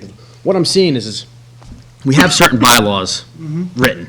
We have certain zoning written. And if those things are met, I don't see what the issue is or why we're even getting into indiscretionary things, a little small amounts to say, well, we don't really want that here for the town. Well, let me give you an example. Okay. Subdivision control. I mean, subdivision requirement, subdivision approval not required. They have the frontage, they have the lots, it's done. And we just have to sign off on it, okay? But if it's not, then you've got to make sure that they have, we go through the process making sure that it doesn't come that way. A developer will come and ask for everything. They'll put everything on there and say, we want everything. And then it has to get peer reviewed. We have to make sure. And that part of the process is making sure that they comply and getting them to comply. Projects don't come to us fully compliant. They don't. So they have to go through a vetting through the various departments and through our department to make sure that they comply. So, for instance, if someone comes and says they want to put a certain project in a certain place, maybe the zoning bylaws or the zoning don't work for that project, okay? And then a zoning bylaw is put together on town meeting. And now the town, whether it be 150 people or 300 people that show up for that meeting, say, we're okay with that. We're going to change the zoning bylaw to allow that new lot to be built, whatever it may be.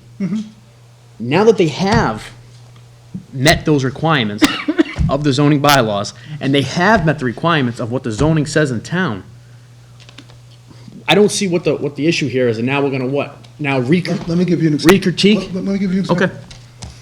The zoning bylaw says you can build a warehouse. Okay, but you have to get site plan approval. So what we can do is, we're not saying you can't build it. Site plan approval, unless the project is really off the walls, we can't reject it. But we can try to make it better. We can say, okay, this is commercial, but there's a resident living right next to you. Can we move this a little bit further over here? Can you provide some screening over here? That's the discretionary things that we bring to the table that the bylaw calls for. It says, okay, look, we have to make sure that it's in harmony with the rest of the property. And so we can add conditions that make sure that if something's making too much noise, they have a buffer against that noise. So those are the things, those are the discretionary conditions we can bring on a site plan, for one. The second is a special permit. So the town says you have a whole bunch of property, and there are a couple of things you can do as a matter of right. Commercial and industrial, you can do these uses.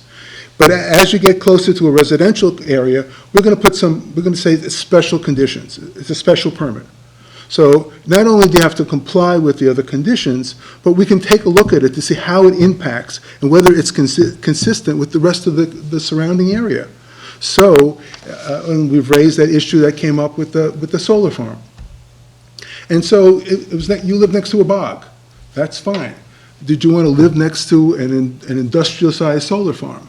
And so those are issues that came up by the residents, and that's a weighing that the planning board had to take into account. Because basically, they want to put if they want to put like an inverter that has a certain amount of noise right next to a residential area, and that noise would be more decibels than allowed by law, then we can say that's not appropriate. You've got to move those inverters somewhere else. So those are the conditions we can bring to the table, because we're trying to balance some of the rights of the people around them. Because the bylaw says it's supposed to be consistent with the area, and we can take into account environmental issues, lighting issues, landscaping issues, and those are the things we bring to the table. And if the developer can address those and accommodate those, then yeah, we're going to go forward with it with those conditions. And if they can't, then that stays with us as a condition. So we have the right to weigh those balancing. And that's why by allowing it to be elected as opposed to appointed, if it's appointed, you're going to have one perspective, but by having all the members elected, they're really representing the rest of the community. And so I think we're tasked with trying to bring that issue. Anytime, and you raise the issue of why things go to the selectmen as opposed to a lot of people making decisions. I think they're the ones, they have to make decisions based upon a lot of other areas. They're not just looking at the tax base. They're looking at the residents. They're looking at the bylaws.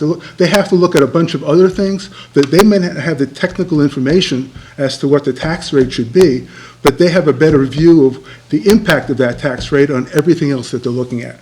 So you brought up a good point. So if, for instance, because these are elected and they represent the town, what happens when they're not? So, for instance, okay, you can't fill that seat, okay? For instance, what happened with you when you first got on. So now, you have an open seat, okay? And as a member of the public, I have a project going near my house that I know is going to be coming up. I've had no interest in being involved in the town. Now I go and say, well, I'm the only person interested. I'm a voting member of town, put me on the planning board. And now those indiscretionary things do become an issue because it becomes personal.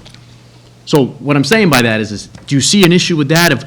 It's great if they're all elected, they're great if they can always be voted on. But when they're not, and people are appointed to positions, we're doing the same thing. But that's the reason for a seven-man board, one. And two, they're being appointed by the selectmen who can vet them and basically ask their qualifications and understand what they're doing. Yeah, that could happen. That could happen in any situation. That could happen in all the appointments on the financing committee, on the ZBA. You can get that, basically. But however, if they're really involved with that, they have to recuse themselves. So if it's really your project, you don't want to be on the board, because you won't be able to vote on it. Well, it wouldn't be their project, but it would be something that would affect their area. Okay, but understand, all these projects affect everybody's area. So I live in and that's one of the things that I got involved, I'm speaking for myself, okay? I got involved with the planning board because I went through a process that I didn't like at all.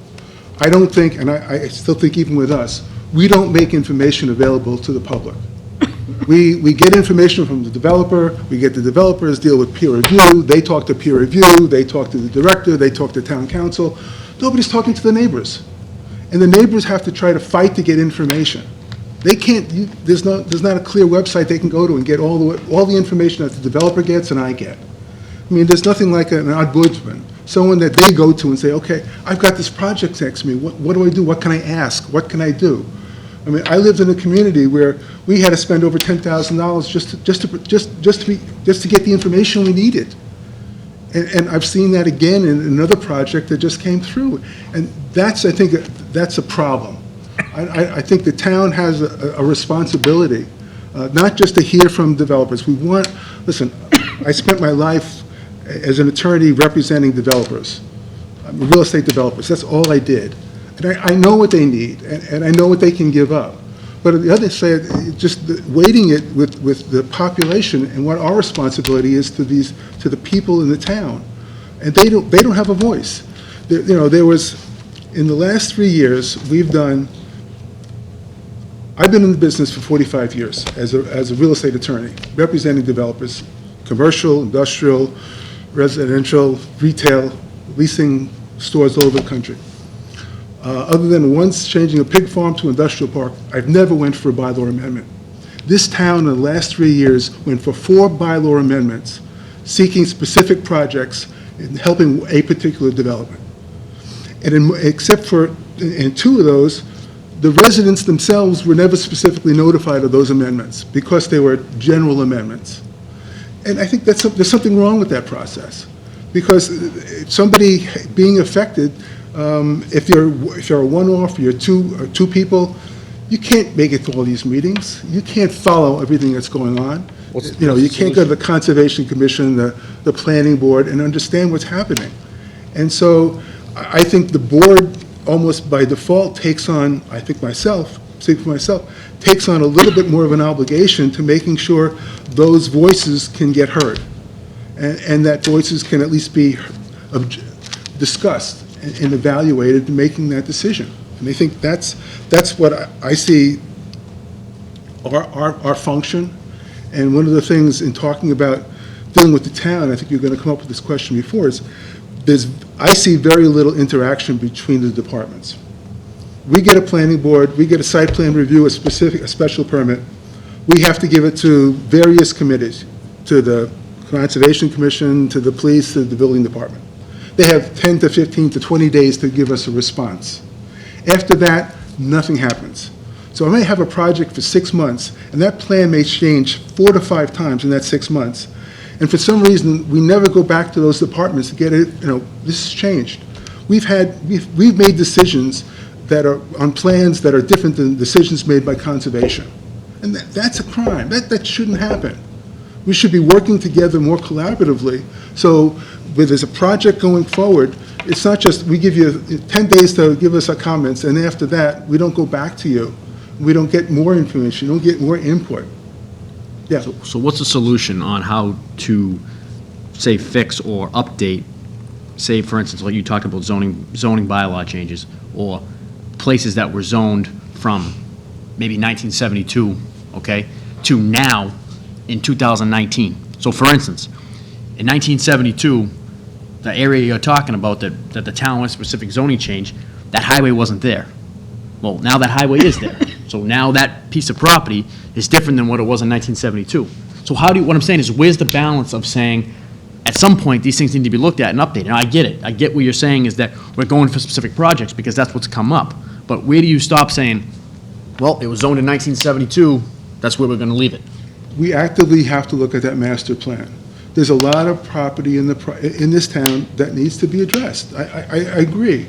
But what happens is, by changing it the way we change it, you scare people rather than encourage them. So if I'm a business person, I'm a resident, and I see an empty lot by a house that I'm going to buy for a good part of, and mortgage my life away, but I have an empty lot next to it, and it's zoned residential, and I see that every other day you're going to change that, it could be industrial the next day, I don't know that I want to buy that lot. And so you're pushing yourself the other way in terms of giving people confidence in what you're proposing. I think you do need a master plan. Let's decide where things should go and put them in the right places, and then everybody, and then encourage that development in the right way. I agree with you with the master plan, but on the other side of that, what you're talking about is we have had lots in this town that weren't rezoned when things have come up years and years ago, okay? And then years later, you end up with a project you may not want because nobody wanted to look at changing the zoning back then to say, this could be a potential area where it may be off the highway. It may not affect residents and tapes. Well, we don't want to look at the zoning bylaws because, well, it's zoned residential. Well, then a project comes up. So what I'm saying is, how do you balance that on both sides of it to say, we need to look at, for instance, who's going to suggest that we start changing zoning for things that aren't projects that are already on table? I think that's the challenge of the town when they look at our master plan. We started to do that with the village center. We did do that. And we went through that, and there were proposed zoning bylaws attached to the plan that was generated to us. So we need to collectively look at that. There's things that are going to cost money that we probably need to put off, but certainly in terms of setting that up in the right direction and looking at those bylaw proposed amendments of what could go there, what should go there, we may encourage the right type of development. and look at those places in the town that are void of development, and what else we could do with them. You know, there is a lot of environmentally sensitive land in the town. And the town's got to find a way of balancing that. I agree that there's really, I mean, again, I come from a background of development. I'm not one to say development is not good.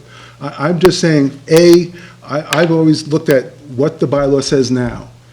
And I've said it publicly before. I know the town is in a financial crunch. I mean, that's the problem. But I just have a real problem myself using the bylaws as an ATM. It's just not, I have a problem doing that. I understand it, and I encourage everybody to look at getting the financial house in order by getting the taxing it appropriately.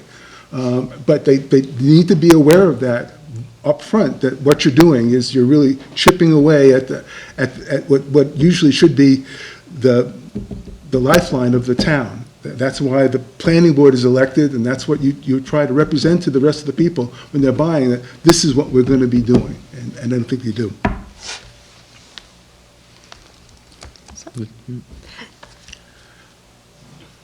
With regards to the director, what are your thoughts on the process by which he is hired? Would you prefer the planning board be involved or hire him?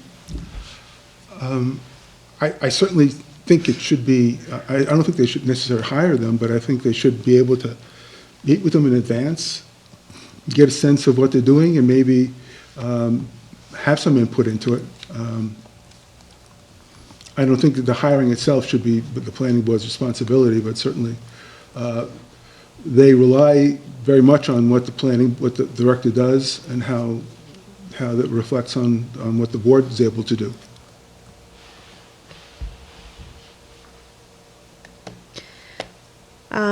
Okay, so we've talked a little bit about level of guidance and support, and I think we've covered that topic. Do you have access to everything you need to function properly, do you think? I know we talked a little bit about in terms of, you could use some, I guess, subject matter experts, to use Renee's phrase, on guiding you a little more. I think the town in general could use some more technical support in terms of the areas that we're talking about. One of the other things that, and we talked, that you mentioned with Renee, some duplication. One of the problems I find is there is duplication with what we do and the Conservation Commission. For example, stormwater, there's a stormwater maintenance bylaw, Chapter 133, in addition to which, under our bylaws, the zoning bylaws, 175, it's 2, site plan is 15, landscaping, solar installations, all of those talk about stormwater, and we find ourselves, do we get a peer review on stormwater? Do they get a peer review on stormwater? Are their findings different than our findings? There should be a way of clarifying who's doing what and getting information. We're hard pressed. There's a lot of information that in our bylaws we're supposed to consider environmental impact, but yet we're required in many cases to file decisions prior to conservation filing their decisions, or getting any input from conservation. Also, conservation doesn't have any bylaws. In our bylaws, there's no conservation environmental provisions, so they're limited to jurisdictional provisions. So when something comes up and we have an environmental issue, it's almost like if they don't handle it, we seem not to handle it. But they are limited by their jurisdictional requirements. They can only handle jurisdictional wetlands. They can't handle general environmental issues.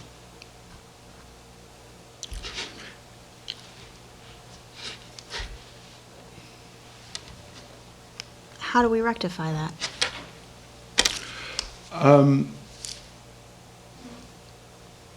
I think you can. I think with the stormwater, we get stormwater maintenance, and we look at each other. We got our eyes crossed.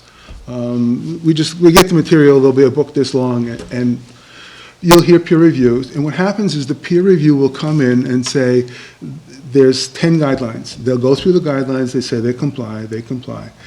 but they won't give you, and then when we have some discretion, that we'll ask for an opinion. So there was a situation where they went through, there's a project we had, they went through this, and I asked the question, I said, okay, they comply, what is your recommendation? Would you recommend this project? And they said, I would recommend having this project reduced. And it's getting to that next question. This was the peer reviewer, but they're hired to give the answer that those 10 things comply. But someone has to make that decision as to whether or not that's still appropriate for this particular site, for a bunch of reasons. And basically, I asked the question, and this person said, no, they comply, but this is too big for this site, for whatever reason it was. And that's the element that seems to be missing, and that's when I was talking about discretion. It's not even mine. It's not. We don't get to ask the peer reviewers, okay, you're the expert. Is this appropriate? Can this be better? What could we ask to make it better, even though they comply? And that's the challenge. But going back to how we can interact, I think right now the bylaws require that within a certain amount of days we get their input, and then if they don't respond, we ignore them. Or they give us a letter and then they don't follow up on it. And so we've got to have either somebody communicating to both of those departments or being able to go back to those departments to making sure we're in sync with what they're filing. Again, Conservation approved a plan that was different than the plan we approved, and that shouldn't happen.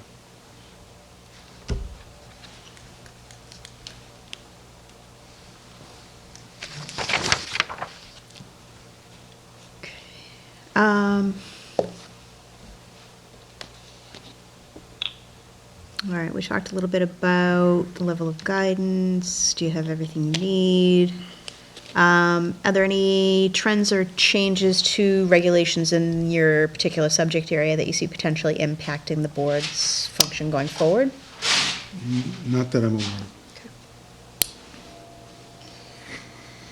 Have you worked with or lived in any towns prior where, let's just refer to it as land use boards are structured differently, that might be of interest to us? Oh, for the planning boards? Specifically planning board in relation to the other land use, meaning ZBA and conservation. No, but one of the things that I would encourage, and I think it might be important, is getting some educational process for new members. I think coming on a board, becoming chair of a board, all of those things fall upon people. And I think the town should be cautious in making sure that people get educated in what they have to do. Yeah, we get a whole booklet of these are the resources. And we started doing it this year. I mean, we encourage people, there's a citizen planning training cooperative, which is very helpful. They give very good guidance in what has to go into a decision. When I came on the board, I kept on hearing, but we've always done it that way. And I was pulling my hair out, because it doesn't work that way. And so going to these cooperatives and getting their material. We also this year had town council come in and review with us and the ZBA some of the requirements that we should be having. And I think that's something that the town should continue. And maybe even having something where you have an departmental meeting. And so we can come to some decision on how, even before you make a charter change, how we can operate collectively, and what they're doing, what we're doing, and when we can overlap, and when we can rely on what they're doing to input what we have to find. Because as I said, environmental issues are throughout the site plan review and the special permitting, and we have, unless we get some peer review or some input from conservation, but then conservation says we only do jurisdictional wetlands. And so there's a real void in getting information that I'd like to see filled in, and whether or not we can get it from the conservation, or whether they need some bylaw authorization to give us that. I'd rather rely on them and saying, that's fine, and this is something that could improve it. Even if you said, yes, you can do this, but there's a better way of doing it, we'd rather see you do it this way. You're in a wetland, and they do it all the time. You're in a wetland, but we want you to do it so this isn't affected, or do it in a particular fashion. It's that input that we're sort of missing, and we're not able to get from them, because they don't feel they have the authority to give it to us.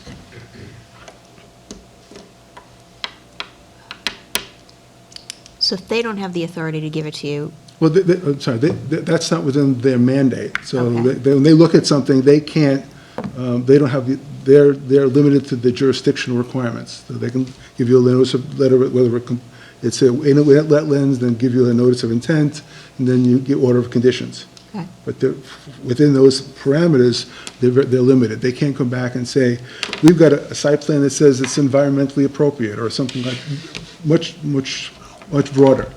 And I don't know that we're capable of really bringing the right analysis to those types of conditions, if that's to stay a condition.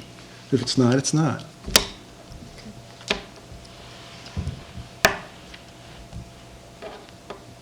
questions? Okay. All right, thinking about how our town government operates, and to Mr. Heaney's comment earlier, thinking specifically about what falls within the scope of the Charter Commission and what's in our purview, are there things that you think we should start doing, stop doing, continue doing? I've made quite a few notes as you've been talking, so, but anything else you'd like to add, please? Well, yeah, aside from the interaction between departments, speaking for myself, the town meeting is just something that's, having 120 people sign off on something just doesn't seem right. It just didn't, you've got boards looking at things, but 120 people on that was one of the, I just took a count on one of the last meeting. There's something wrong with that. It just doesn't reflect the town. And I know you had asked if there's other alternatives. Going from one extreme to another, like Renee was saying, we really don't fit into a mayor situation. But even leaving the structure you have, switching from a town again, I represent a population, elderly population. Half those people are in bed by 9 o'clock. So going to a town meeting is a challenge at best. But on the other hand, I've got to tell you, having been elected on the planning board, I walk around my community or even some of the other areas, and just people come to me, they'll ask me questions about anything dealing with the town that I have no clue about. So I've seen situations where they have a representative government. So you have people from different areas, they'll elect a representative, so they have someone to talk to. And that person can spend some time and basically get some information. I mean, going to a town meeting without any information in advance is looking at your budget and how anybody they're intimidated to even ask a question. So this went up $10,000. You're going to ask why? Without any background? It doesn't make any sense. Or we'll approve a program without any numbers on it. And the finance committee signs off on it, the selectmen all over it, they sign off on it. How are you going to say no? So that's not helpful because you don't have the information. Perhaps if you have a representative government, they can make the time and effort to at least get involved with that information. And they can walk around the community and make people get their sense and get some consensus as to what's happening, and they could be voted on. So, and you're going to have different areas of the community have different perspectives, and that's okay. But they could be representative, and what capacity and how you do it is something else. But trying to get everybody there doesn't work, and at least you can feel that you have somebody to talk to and get who has information, and you can share that with them. Any other questions for Mr. Siegel? Is there anything we didn't ask you about that you wanted to talk about? No. We thank you very much for your time. Thank you very much. Thank you. Thank you. Grab cookies on the way out.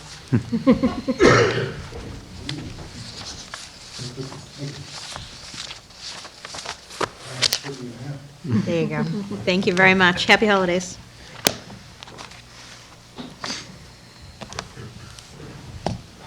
Okay. Minutes.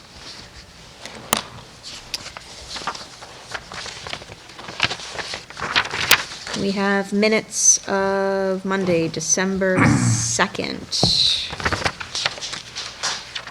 If everybody's had a chance to review them, I will take a motion to accept.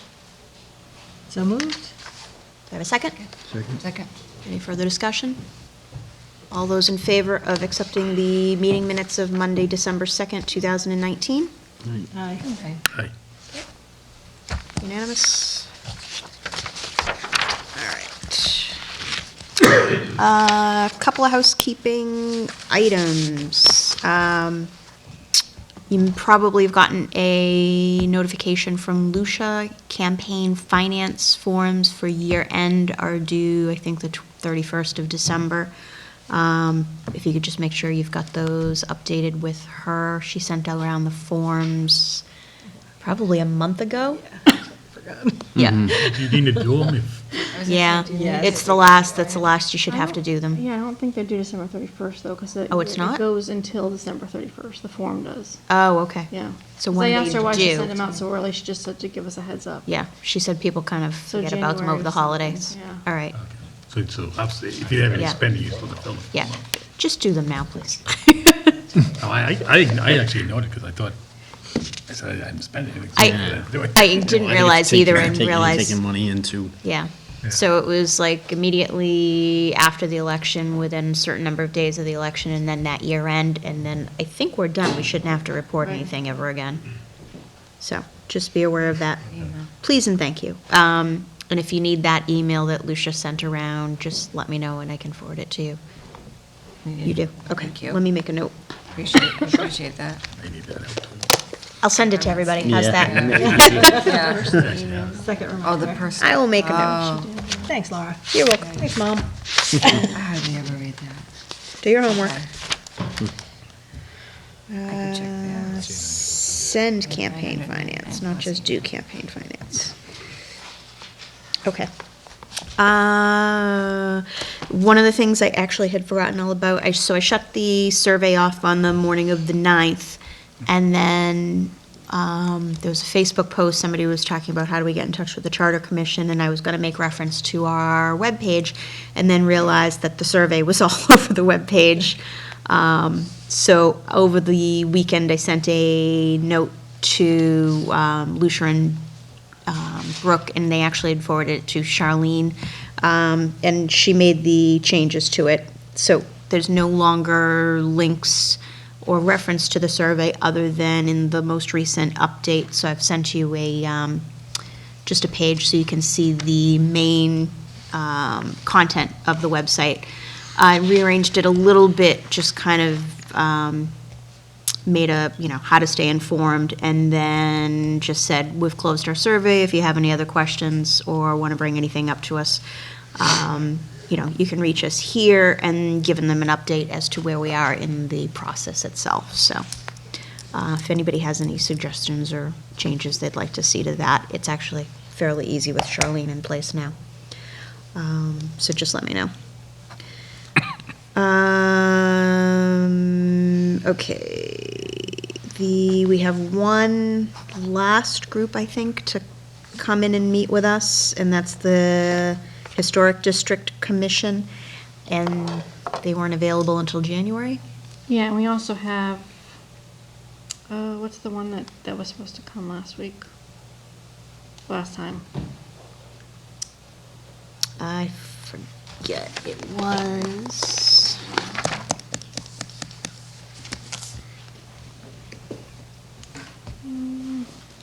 We have people scheduled for the 30th? Everybody Mr. came, Salvo. maybe, I think we had somebody else that was on there, and they came off before we even sent the No, agenda out. someone's coming the 30th, and I Board of forget. Health. Board of Health? Yes, thank you. Was it the Board of Health? Okay. Board of Health wasn't here last, they got Yes, canceled that's last it. week. Yep. All right, so they're coming on the 30th? Yes. Okay. I had a look, it wasn't a good memory. Just one? Believe me, I didn't remember One that. person? No, just one. One board, yeah. And then the Okay. January 13th is when the Historic District Commission is coming. All right. And that's just one, too? Just one Not board, one, yep. Okay. And then that should be it. All right, so we've got Board of Health on 12:30, and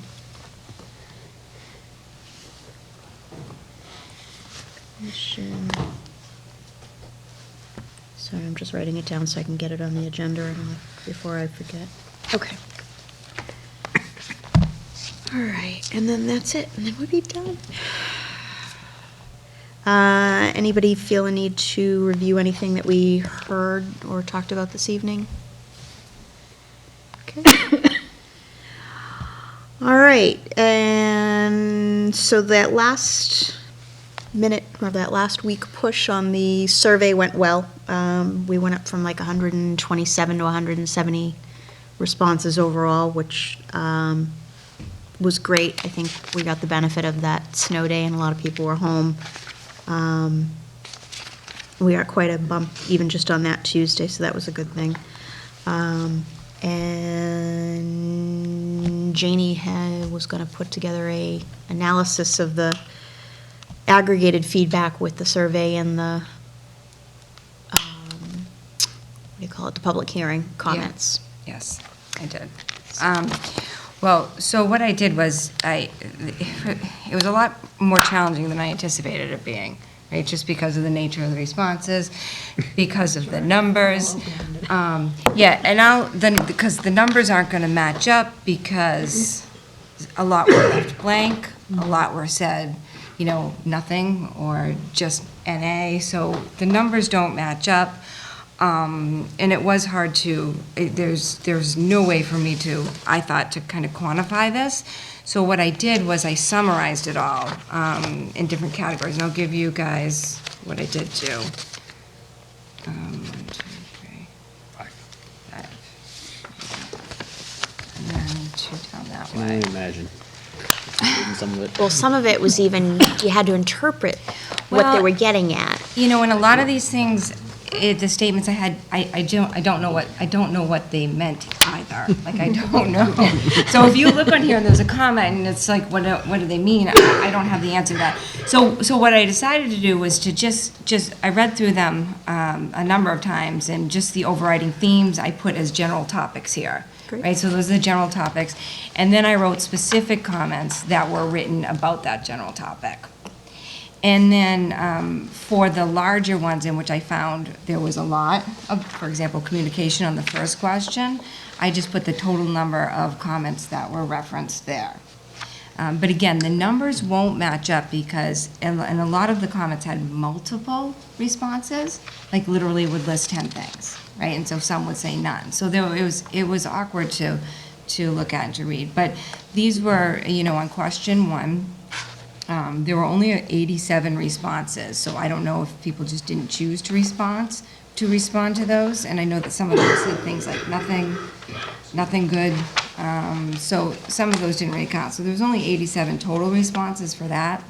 And between communication and the current government, those were what the comments were mostly on. So, quick clarification, so under current government where it says open town meeting 10, does that mean out of the 46, 10 specifically referenced? Yes, thank you. I put the total number in the column, but then next to it, if there was a significant number or significant than others, I just put it there. Right. And then, so for the 33 for communication, they referenced that there wasn't anything that jumped out more than the others? Actually, no. Norton Media Center jumped out quite a bit with the continuing. I made a note on mine here, and I'm sorry that I didn't put the number out there. The Norton Media Center and televising the meetings and, shout outs to them jumped out quite a bit during that category. And when I wrote, like, under current government, for example, like, this question, it was also tough, too, because when people started to say what they liked, what naturally followed is what they don't like. So it's in the same statement. So I put, mention of, I like town meeting, but mention of voting possibilities on Saturday. So it was hard to put those in there as negative, but they weren't.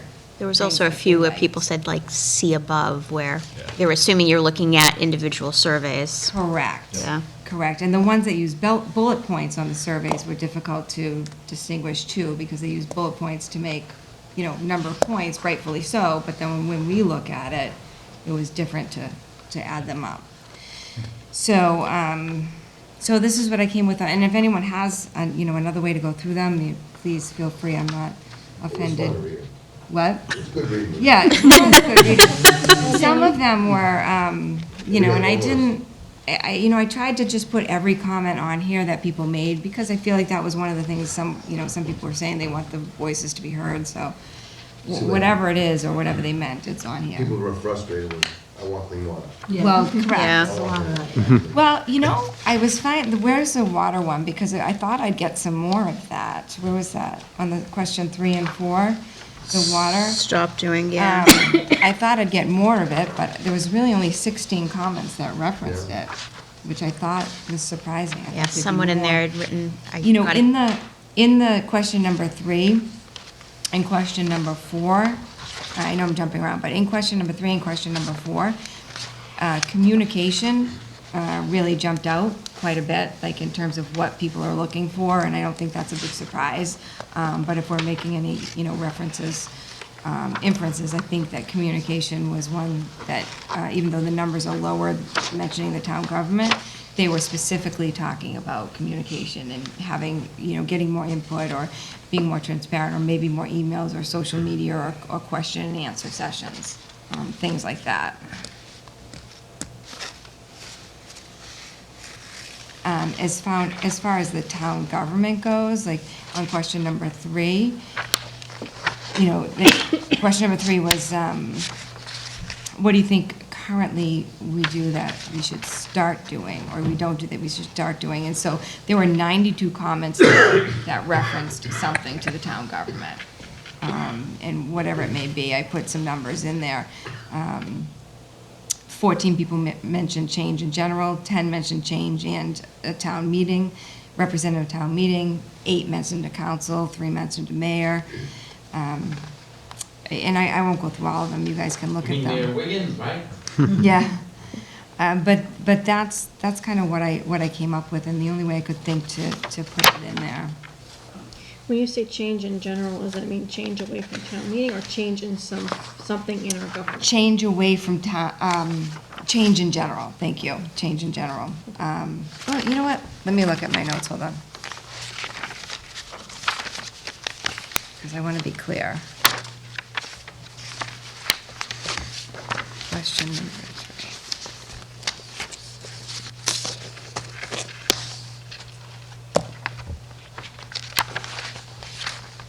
Nope, change in town meeting. So get Yep. away from town meeting. Correct. So it's not change in general, but change in, meaning they didn't offer, they just said we need to change it. Right. Yep. Thank you for asking that.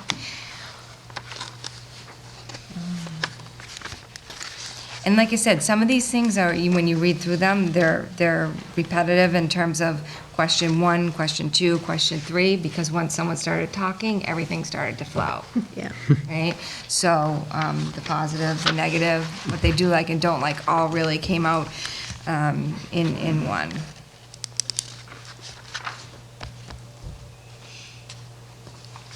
Daycare, I missed that one. And then if you look on question number 2, yeah, I think that was just a reference to someone said they wanted daycare at town meetings. Oh, at town meeting. Correct. Got So it. is that under town government? Yeah. Yes. Under current government, yes, sorry, should have been more clear. I thought they just meant in general, the town should provide daycare. I'm like, No, they want it at town meeting. got it. Yeah. Sorry, you were saying under question 2? Well, I was just gonna say, under question number 2, you know, the biggest response clearly was town meeting and general statements. When they were asked what we should stop doing, town meeting was, there were 53 comments that referenced town meeting.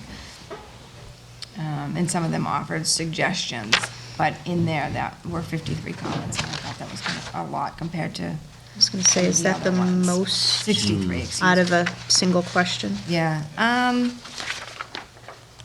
in that category, yeah, in the second question. Hmm. But I mean, town government in the third question, and the first question, you know, that's what we're looking for, so Yep. I was glad to see that there were more comments there than there were.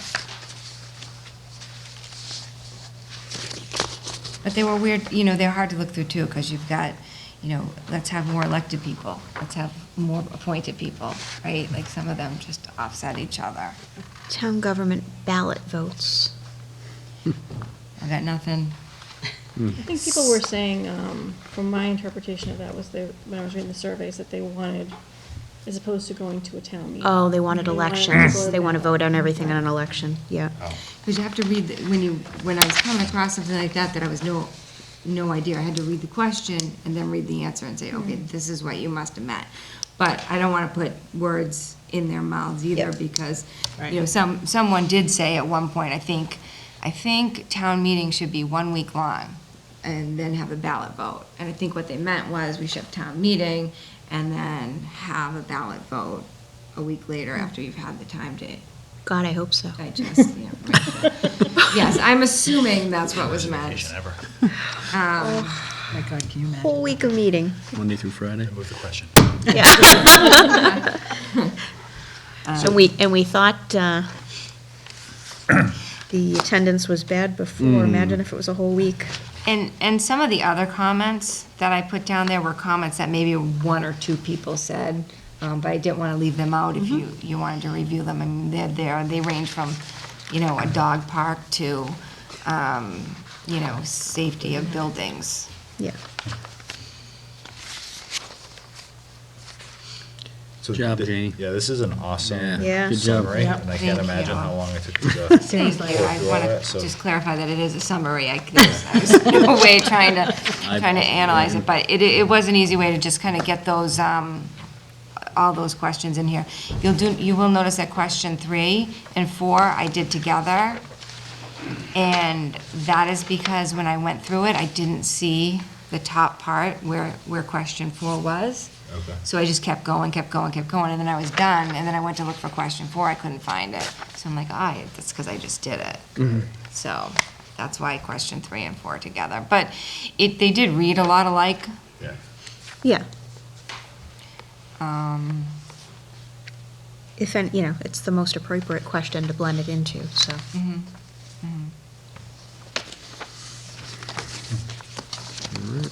Okay. Charter Commission, puppets. Where's that? Yeah. I think I saw Are you that the when I was puppet? looking Are you at the the puppet? spreadsheet. Did I get the line right? What do you really do? Puppets, waste. Was one of the comments. There were, you guys read through them? Yeah. There were some that were, there were some that I thought were, you know, just plain rude. Yes.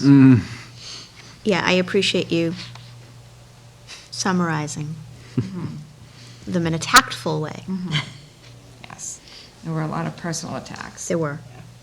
Yeah, no, a lot of things that weren't necessarily Yeah. appropriate, but it was an anonymous survey, and Yeah. Easy enough to put your Yeah. name on it.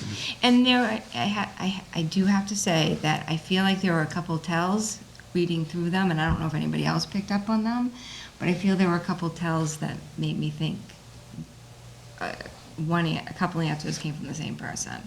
no. Some verbiage that people don't use in their daily language and you wouldn't hear repeated. Yeah. Just a couple tells. I think it's a teacher thing. I don't know, but I can. Copying, either that or it was copying of somebody else's work. Yeah. There's another one that looked like somebody was signing his name, like the end of an email. It said like ... and then a person's first name after it, so. Huh. Just like sometimes you get that muscle memory Yeah, of signing, yeah, so. signing your name. It was just the first name. Yeah. I totally missed that one. The only thing, so the only thing I would add in here, it's great that we have these numbers and everything, but, and maybe this is more for anybody in the public who's watching than for us, but this isn't a vote, right? This isn't a ballot, this isn't even a statistically valid survey. Correct. So I just want to make sure that that's sort of out there and stated, just Right. because something got more mentions in the anonymous online survey doesn't necessarily mean it's Yep. something for us to follow, but I think this is great for inspiration for us to make sure we're considerate, like, have we thought of all of these things that are mentioned? Has it come up in interviews and all that, so. Yeah. this is I great mean, stuff. for me, what it is just summarizing those pages there. Yeah. And I Absolutely. really did try to get everything in there to make sure that everybody's opinions or questions or comments were somewhere in here. Yep. Awesome. This is great. Yeah, I was trying to think of what else stood out to me. Just really honestly, the communication, the comments about our current town government, the changes to the town government that people wanted to see. Like I said, water wasn't as bad as I anticipated. I mean, the comments. I like somebody wrote, "Good luck with all the water comments." Yeah, someone did write that. I wanted to write back, "Wait, it's not that bad." It's not that bad.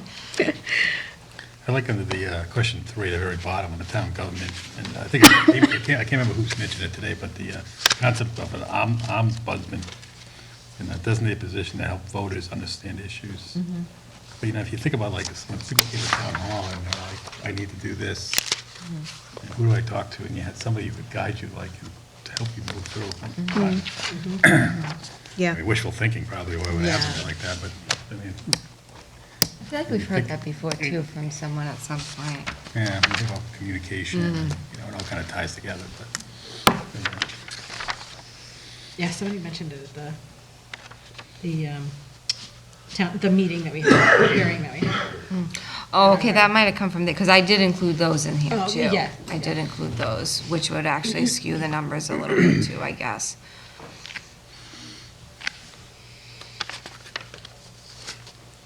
Great. Yeah. Cool, Any other thank you. discussion? Questions? Okay. I feel like we should hang on to these and kind of,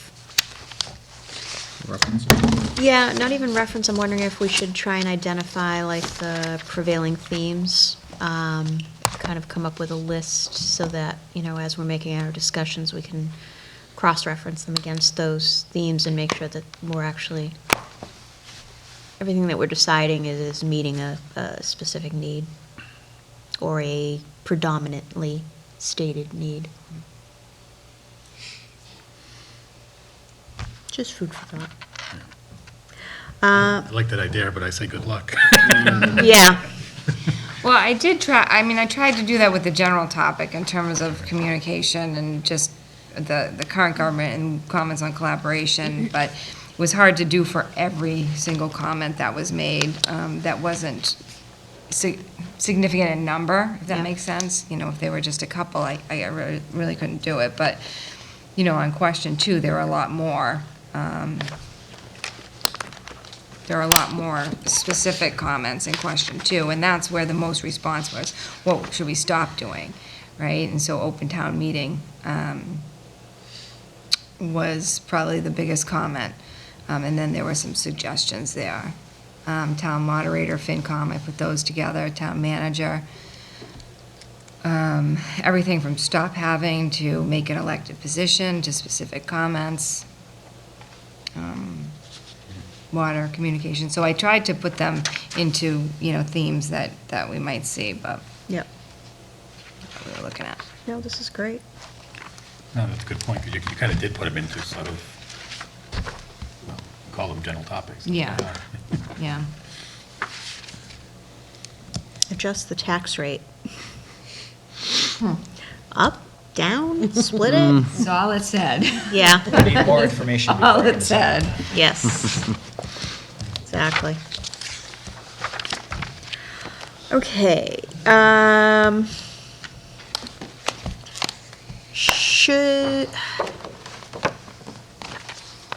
I know we have the survey data and we have met with a ton of people.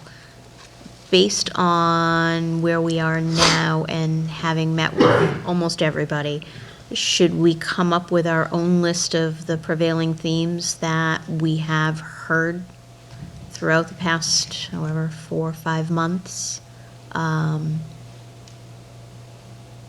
maybe consolidate it with the resident survey, and kind of come up with a final, what are the needs that we need, what needs to be addressed specifically, and what versus what we've heard versus what we are being told within the survey.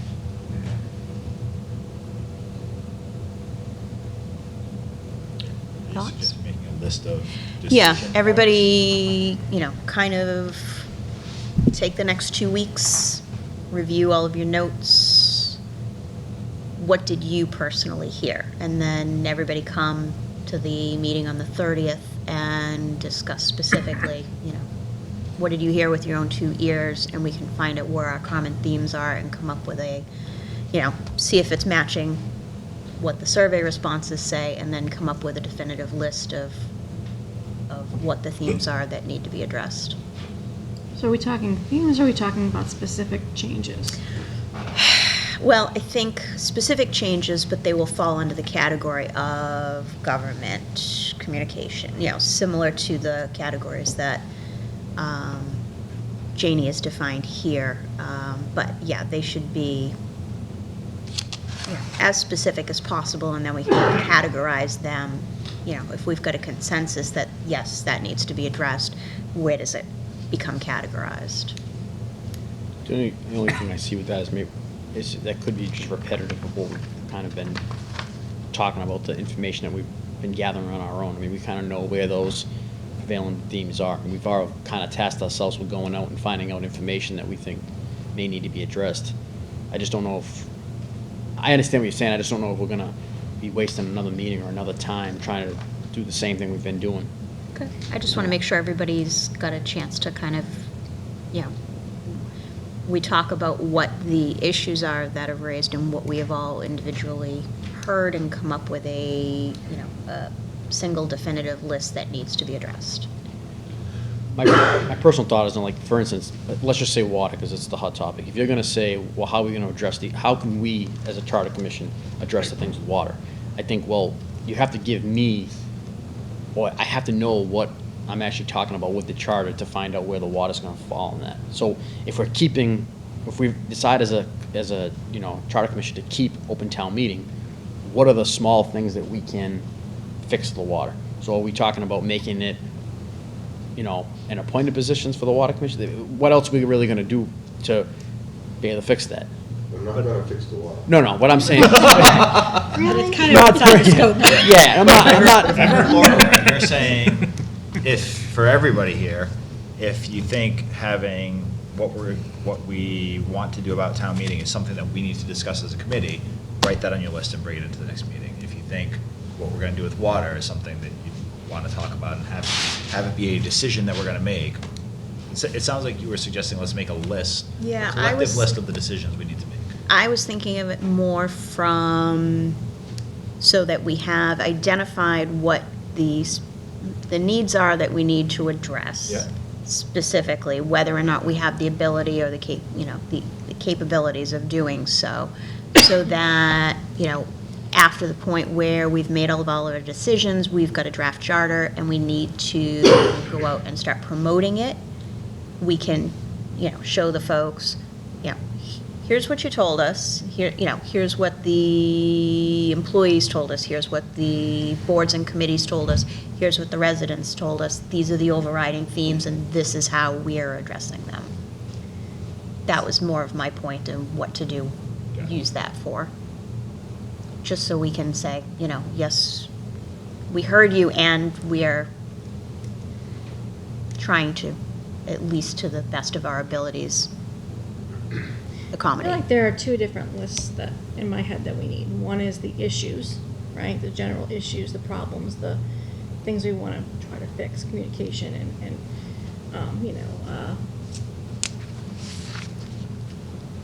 things, not specifically town meeting, but the special interest groups running the town, or, those are the issues versus the changes that we're gonna make. And I feel like that's a separate list, and they obviously need to be related. They need to be, Yep. The changes should address the issues. But I guess in my mind, I keep picturing two separate lists. Okay. And like the changes, the theme issue or what we're seeing or what we think we need to make the changes, almost has got to sit with us as we look at the changes. How is this form of government going to address Exactly. these Exactly. issues, Yeah. right? So we can make the list, but the list isn't really going to guide us. We need to make a decision in terms of where we're going with a form of government and how each of those issues fits into that. Yep. That's what I agree with. Like, I think we need to figure out what avenue we're gonna go down. And then those things are gonna fall into how are we going to fix or adjust those issues in whatever form of government we decide. If we decide to stay with an open town meeting as a commission, at least we know where the issues are and we need to somehow address them. If we're gonna go with a RTM, it's the same thing, or a town council. And without knowing which one we're gonna go to, you know, yeah, we know what the issues are, but how are they all gonna fall in? Well, I know how they fall in right now, because we have an open town meeting. I know some of those adjustments, but I think we need to figure out which way we're gonna go as a commission. If we are gonna make that big decision, I think we at least need to say, let's take a vote on what we're gonna get. And then they can be funneled down into those things. And for instance, if you tell me how, you know, how we're gonna change a selectman in an RTM, okay, it may be very minor things, but if you turn around and say we're gonna go to a town council, we're not talking about selectmen. So we don't need to have that discussion anymore, you know, that's a big difference. If you read some of the town councils, different towns have, some have a select board, some have a finance committee. It's crazy, wait, that's, if we do go with town council, we gotta look at how many different ways they have town council. So what's gonna be our process for having those discussions? So, I don't know, 2 meetings ago, we decided that basically, you know, I'm viewing it as probably whether it winds up being the next meeting or the first meeting in January. We determined that the first thing, because most of things are going to filter down from there, the first thing we need to decide is, are we going to recommend a change in government? From there, we need to decide what we think that's going to look like. I think my question was a level down, right? So even just to have that conversation Yep. with 9 people Yep. is gonna, without some structure to the process around the conversation, is gonna be hard to do. Yeah, I foresee it as, let's take a vote. Do we think we need to change the form of government? Move down from there. I agree, I think it And- needs to be exactly like you're saying. And from that point, you know, do we want to stay with a town meeting form of government? Meaning, in this case, probably representative. See where we fall in from there. And, you know, So we're gonna do those votes before a discussion on it? before what? Before a discussion on it? Yes. Because at the end of the day, that's going, you know, we're going to have to kind of come up with a consensus. And that's why I was talking about the matching, you know, what everybody has taken away is hearing the issues that have been raised and needs that we need to address. And then talking about, okay, if we move to representative town meeting, do we address all of those needs? Does everything get accomplished with representative town meeting? Are we better served with town council form of government, and making decisions from there? Well, and can we, you know, the discussion, I think the discussions and the conversations that you're talking about, like, can we have them why don't we have them as we vote? You know, we vote and then have that discussion. I don't want to oversimplify this, but I don't think there's really too many decisions that we can really make on what type of government we're going to go to. I mean, personally, I know this is part of the discussion you're having, but if this whole thing was formed for us to keep open town meeting, I believe we're wasting our time. Now, I'm not saying that everybody agrees with that. That's just my personal thing. That's the discussions you want to have. I'm willing to have that. You know what I mean? But if not, we only have a few certain things that we can do if we're going to decide to change the overall structure of town government. And I don't know where all this other stuff falls. I don't know where the list would change. I don't know how to address that stuff unless we say, and I care, but it doesn't matter which way we vote. But if 7 or 8 of us or 9 of us or 6 of us vote a certain way, and that's where the council's going to go because it's the majority, then at least now I know, okay, this is where we're going to go. Now let's get down to the nitty-gritty. Let's review other charters. Let's figure out what works best for the town, if those are things we're going to do. I think if we're going to sit here and have a discussion over the next how many months about how each one affects different things, I mean, we would take 5 years to do this. But I think there's some validity to coming up, to identifying the key issues that we want to address, and then making our decision, making that first vote, the decision on that first vote, based on the issues that we think are key to address. So, in other words, I don't think we can just say we want to change the form of government without knowing exactly what it is that is going to fix. So why don't we plan on, do we have anybody meeting the 30th? Just one. Just one. Board of Health. So if that's gonna, hopefully be, 20 minutes, half hour, at least after that, we can have that discussion. Sure. Saying, look, okay, personally, these are the issues I think. Personally, this is what I feel we should direct ourselves into, and let's go around the room and do it. And then at the end of it, take a vote. So we know the first meeting of the year, now we got 2 weeks. Now I'm gonna start really narrowing it down.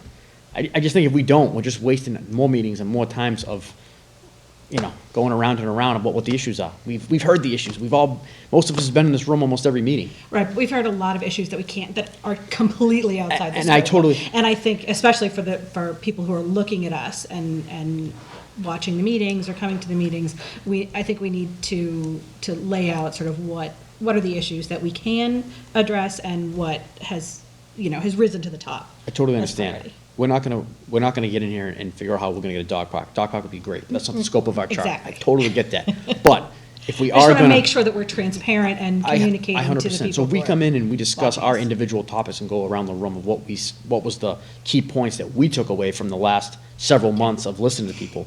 But I think at the end of it, we still need to take a vote. We need to narrow it down to what we're doing. Because if not, what do we do in the next meeting?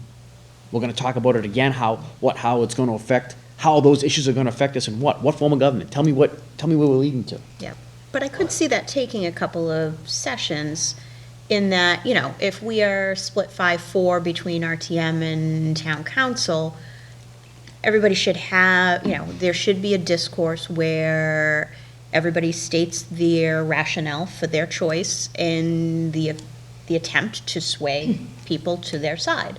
And whether that moves anybody or doesn't, we'll get to a point where we'll know some people are intractable, some people are flexible, and, they're happy with any change. And, we kind of have to decide from there. And then we also have to decide, because this is a key point, is that within the scope of the recommendations, there will be a recommendation and it will be the majority, but if there is a group or a faction, for lack of a better word, that are strongly opposed to the majority, they are charged with having to write a dissenting opinion to that recommendation.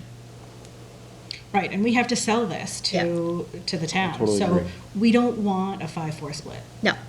And I don't mean by any means that I'm holding it to the 30. If this discussion goes on and we're having a valid discussion on what, and it is a 5-4 thing, and we need to push it to a more, believe me, I don't want to say, you're going to vote right now. That's not what I'm trying to say. But, what if it's not? What if it's an easy thing where at the end of the meeting, we are pretty much on the same page and it's one or two people?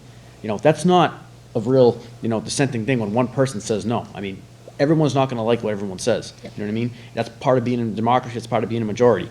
There's 9 people on here. If there's 7 or 8 people that are saying, well, this is the way we're going, well, then we should start going that way. Yes. Oh, and, majority rules at the end of the day. 100%. But that 1 or 2 people need to decide, do they feel so strongly in their position that they want to dissent?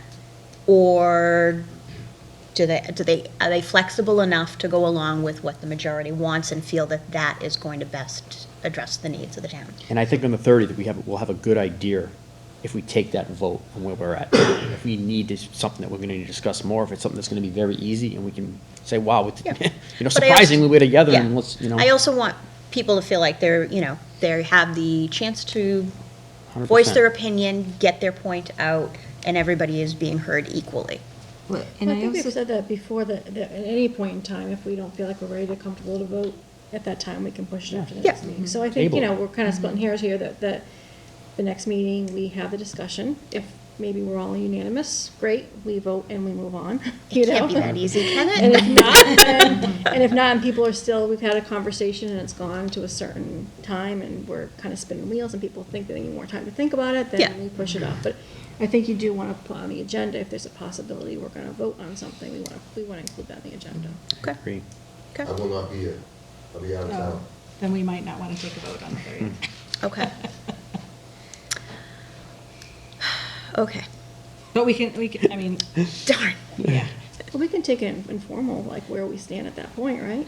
And talk about, A straw poll, if you will. Well, I think if You can email your straw Keith, I was poll, gonna say, to Keith, do you want Laura. to, do you want to send me your email and tell me? Email, and Okay. I'll, Tell me As long what as your it's not thoughts to are. everybody. Yeah, Yeah. just send me an email, tell me where you are in your position, I will read it into the record, and make sure it's part of the discourse, and so we Sounds can good. still have, everybody, are you here on the 30th? I will be here. Okay, everybody else is? Yep, I don't know. Okay, no New Year's plans for everybody? Okay. All right. I gotta go see my grandsons. No, fine. Okay, all right, so I think we're in agreement, at least for the next agenda, what we're gonna talk to the Board of Health, and then we'll get into a little bit of the nitty-gritty, see where we stand, and from there, we've got some more decisions we'll have to make. But at least we'll know, you okay? Sorry. Well, at least we'll know, that'll at least be a guiding towards the rest of the first quarter of next year. so do we want to come with a list of issues? Do we want to send those to one person and compile them? What do we want to do, like, for, because I do think that should come in the discussion, right? That as we're having a discussion about what form of government, Okay. which forms address which issues. All right, so, action item, everybody do we want to, do we want to come to? I don't understand. It's gonna that. be a rough week. All Yeah. those issues Like, are gonna be between now- addressed one way or the other. Now and the 30th, in I don't know if we whichever want somebody form compiling. we them. choose, I think I'll right? just bring them. I just struggle with Well, I'm that, like, thinking- how does, I don't know how to put a list together of, like, I don't know, hey, we always pick in the water department, but how to address water. But what if we just It go? depends on the vote, like, it does. Well, what if we start with different ways. going around to each person individually and just saying what you took out of this, what's some of the things that you know that at least should be addressed, and depending on what that is, these are the things you'd like to really look at. But then at the end of it, get an idea on what you want, if you do want to change, if you don't want to change. Because again, I go back to the same thing, like, if we're not going to vote to change, if the vote's to keep what we have, all we're going to be talking about is individual things in the charter that's already outlined for us. So there's really not much of a discussion to have if we're going to keep that. So that tailors it to, okay, these are what we have in front of us. If we change the town government, that's when things become much more involved and much more nitty-gritty and all that. So I think that we might as well just give somebody the opportunity to kind of rant for a few minutes, say what you think, and say, look, this is why, because of these issues, this is why I want to do this, or this is why I feel that we should be doing this. If you're not ready to do that, obviously don't, you know what I mean? Just say, I don't know yet, you know what I mean? I want to hear what everybody else has to say. If you are ready, then So I say guess, I it. guess I'm thinking like, okay, so what are the issues that we're hearing specifically around our current town meeting, right? We're hearing special interest groups are running it, we're hearing, no accountability, we're hearing those bigger issues. Not enough And representation. so I guess my question would be, first of all, can we fix those within the town meeting form of government? If not, which addresses it better, because you have two choices, right? So which of the two remaining choices would better address those issues? That sounds like a perfect opening to December 30th. And then you would say, because of that, Not I that wanna I thought do- about this already. you know, but because of that, I want to do this. You know what I'm saying? Like, that's exactly what I think should be happening on December 30th. And then, Janie, you know, what do you feel? And then, at the end of it, where do we all stand?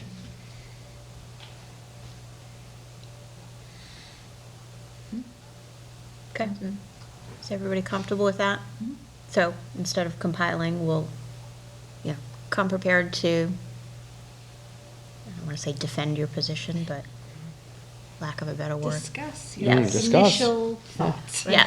think- But I think those are not just for us too, because, you know, if I speak as to, you know, if I want to change and why I want to change and what I'm thinking, you know, I might appeal, my thoughts might, you know, hit a different faction of voters out there, right? And then you might have the same place you're going, but you got there from a different avenue, and that might affect other people. gives So I think that these people other ways of thinking of conversations things. and these discussions are not just good for us, but they're good for people to Absolutely. hear, because we're all gonna reach, you know, different people in how we reached our decisions. Right. So the more we can do that, the better we are. So it's not just about convincing each other, it's about Correct. really coming up with a strong position. Correct. 100%. And people will identify with each of our methods and process and how we got to where the decision we were. Okay. Is everybody comfortable with that? Yeah. Yes. All right. Do we have anything else? I don't think we do.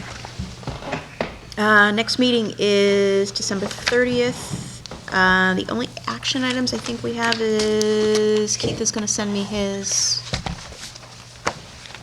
position, and I will read it into the record in the next meeting. And if anybody wants me to change anything or add anything to this, just let me know. I can easily do it. Yeah, at some point, we may want to think about how to use this in the process of kind of selling it later. I agree with that.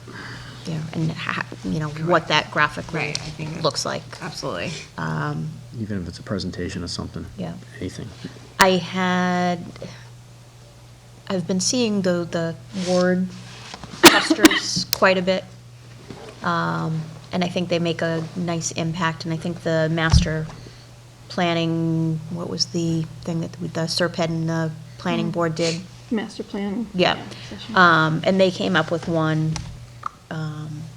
So my husband's company does software that we could I could convince them to do a little work for us if we wanted to do little word clouds to kind of just graphically represent really quickly, here are the overriding responses that we got, or ideas and themes. Okay. Nothing else. We're meeting on December 30th. Any other action items that we had? I don't think so. Sandy? No. Sorry. All right. If we have no other business, I will take a motion to adjourn. So moved. Do I have a second? Second. All in favor of adjourning? Aye. We are adjourned. Please take